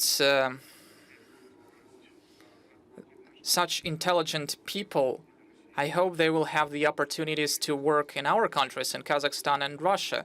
Unfortunately, they promote progress in other countries. The problem is that they leave Kazakhstan and Russia to work in other countries. I think that we need to resolve this issue. But on an everyday basis, we understand that we face the artificial intelligence in our everyday life. And many years ago, the artificial intelligence beat Kasparov in a chess game. But after that, the chess tournaments remained relevant. Thank you for mentioning it, but the technical director of Google, who predicted all this by 2045, it was him who said that by that year, in the past, he said that the artificial intelligence would eventually beat a human being. So now we understand that computers are already more intelligent than humans, and computers are widely spread in our everyday life. Going back, I would like to highlight that Russia is the biggest, the largest, and the most important, I would even say, state in the former Soviet Union, and largely thanks to the incumbent president of the Russian Federation, President Putin. And so Russia bears a special responsibility for the security of the CIS countries, for their successful development. And it has the responsibility to make former Soviet Union citizens respect the Russian Federation. I would like to take this opportunity. Maybe it's not a very suitable moment, but I would like to put forward certain grievances towards a number of MPs of Russia with regards to their statement against Kazakhstan, as well as with regards to statements of cultural figures. And I would like to thank President Putin for stating the position of the Russian leadership, position on Kazakhstan. Indeed,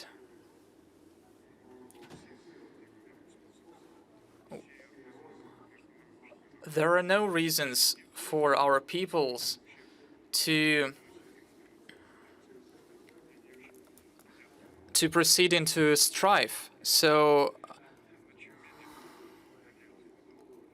I don't know what those cultural figures and MPs, whose interests do they serve when they comment this or that decision by the leadership of Kazakhstan, or this or that process that takes place in our country?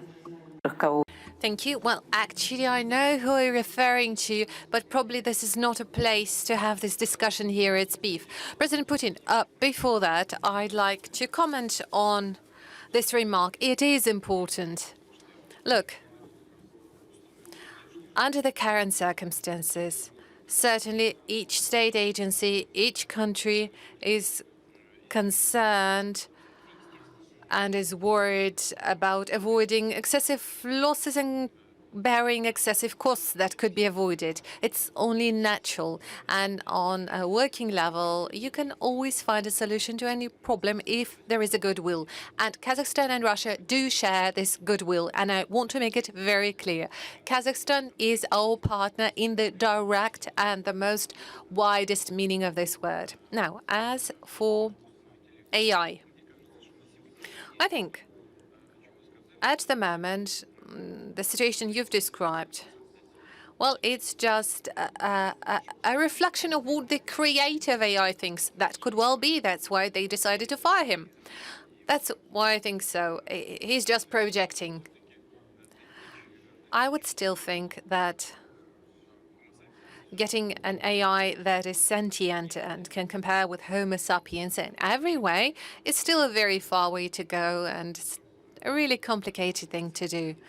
So I agree with what Zdekaev said. Can you reproduce a soul? Can you create a soul for a machine? Some experts believe that in a moment it could be possible that the robots will learn to be compassionate, will be able to sympathize. But it's hard to say. Would that be a threat for humanity? Again, a very difficult question, and I wouldn't dare to try and answer it. I don't think that I'm competent enough on the matter to comment. I'll be frank with you. But something that I'm absolutely convinced of, and that was already mentioned by President Tokayev, you can't stop this process, and you have to take it as something given. You can't stop the sunrise or the sunset.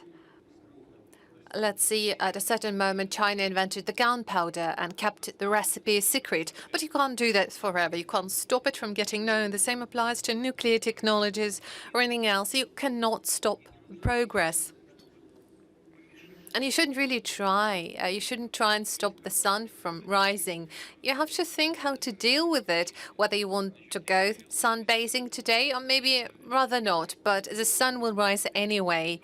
So do you want to grow grain on specific territories or you want to cultivate something else? So you have to take some things for granted. If something is inevitable, you have to learn to live with it and not to stop it or slow it down. If we try to slow it down, we will not succeed. However, if we realize that it is inevitable, then we will search for the options to make use of it to the advantage of the whole humankind, of those achievements of the progress, and I guess this is the way to go.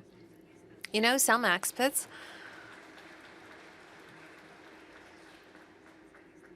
some medical experts would disagree and say that even a human capacity to show compassion is only conditioned by oxytocin, serotonin, and some neural reactions, a number of hormones, or a reverse connection of serotonin, and can easily be adjusted by pills, by hormones. You are compassionate one day and you're not capable of showing compassion.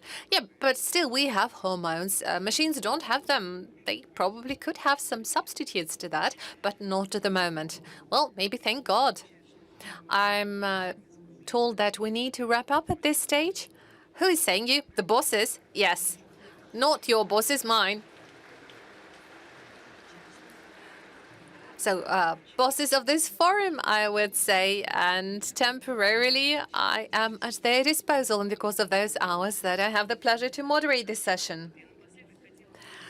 So, at the very end, I wanted to share a joke with you. Maybe you have heard, you probably remember that President Obama came up with an idea to calling us a country that is a fuel station.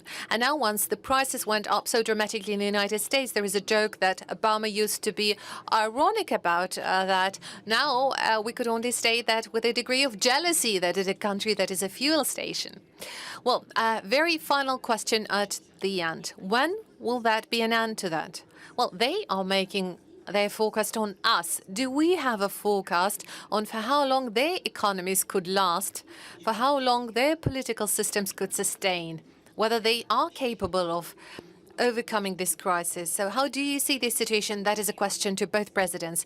How do you see the world after? And who are those polars in this multipolar world? Who are our friends and allies? Well, the political elite in the United States sees everyone from above. And frequently, internally, they treat everyone with a lot of self-confidence, and they think so well of themselves, but not the others. And it's definitely not a proof to the fact that United States could be a superpower. It is a country that has been in existence for 300 years and has become a world leader. That is certainly a reason to respect them. And I have no doubt that the United States is a country having a big future in front of them. But there are internal problems and there are mistakes being made by the ruling elites. And there will be consequences to those mistakes exactly due to the reason that those problems are being accumulated and aggregated. We see it from the inflation that is skyrocketing. We see it in other areas, in economics. You've also mentioned energy sector. Well, where are those prices coming from? Are we raising prices to the energy carriers? Well, that's ridiculous. There are energy experts in this room, people who worked in the oil and gas all their lives. Are we raising prices? No, the market is doing that. And who is ruling this market? Them. And as a result of it, the prices are going up. Their activities are affecting the prices. The same applies to gas prices. We've been asking them so many times, do not pay attention to spot prices. Well, you want it okay, but long-term contracts allow us to give investments in the long run, and you can get resources at market prices tied to, a basket. No, they want spot prices. All right, you go and pay for it. 1,500 euro for 100,000 cubic meters of gas. And we sell them price at 5 times lower. We are basically subsidizing EU economy. And the same applies to the United States. All I'm saying that those controversies are constantly increasing. And if this policy goes on like this, they will keep aggravating. But I still think that American people, and I have a lot of respect for American people, will face the problems that are being accumulated because of the attitude of those elites, because of their actions. And I do hope that American people will put them into place when a political and economic elite, primarily political elites, will have to respond and react to the demand of their population. And finally, inside those countries, including the United States and the international community, the relationship will be structured properly. I'm more of an optimist rather than pessimist. Well, it's really great to hear that you are an optimist, not a pessimist. Really good to hear. President Tokayev, what would you say? I think that the world is indeed in a crisis situation, and those are assessments provided by the United Nations. At the same time, we need to bear in mind that the United States and generally the West has a lot of resilience and have a big capacity to withstand all kinds of pressures. And in this regard, the United States, as we frequently say, look like beneficiaries of the current situation. They seem to be somewhat outside of this context and do not really get to feel the consequences and the impact of the crisis. The economy of the United States, as I was saying before, is developing quite dynamically. It is modern, it is advanced. But in our part of the world, we still have a lot of opportunities. And I was paying compliments to the Russian economy, not just because I'm a guest here and I'm supposed to say some niceries to the hosts. No, that is really the case. And I am absolutely a strong supporter of integrational processes, regional cooperation, and by no means should we self-isolate and take a defensive stance. No, we should go out to the markets, and the president of Russia was very convincing on that today. In today's world, there are so many good, promising partners.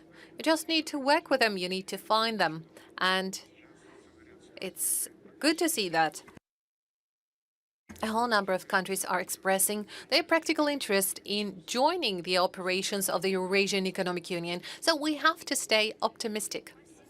Thank you very much. That was President Tokayev. Thank you very much for your openness. That is indeed rare to see at that kind of formal official events. Thank you for being so open regarding my question on DPR and LPR. And I guess those performers, those cultural activists that you referred to, I know one of them very well, heard what you said, and I think it is indeed time that we all understand it's not time to make our arguments and fights. And thank you very much to you, President Putin. Thank you very much for spending this day with us. Thank you very much for us not being ashamed now. And thank you very much for being so confident in our shared future. Thank you. Thank you very much.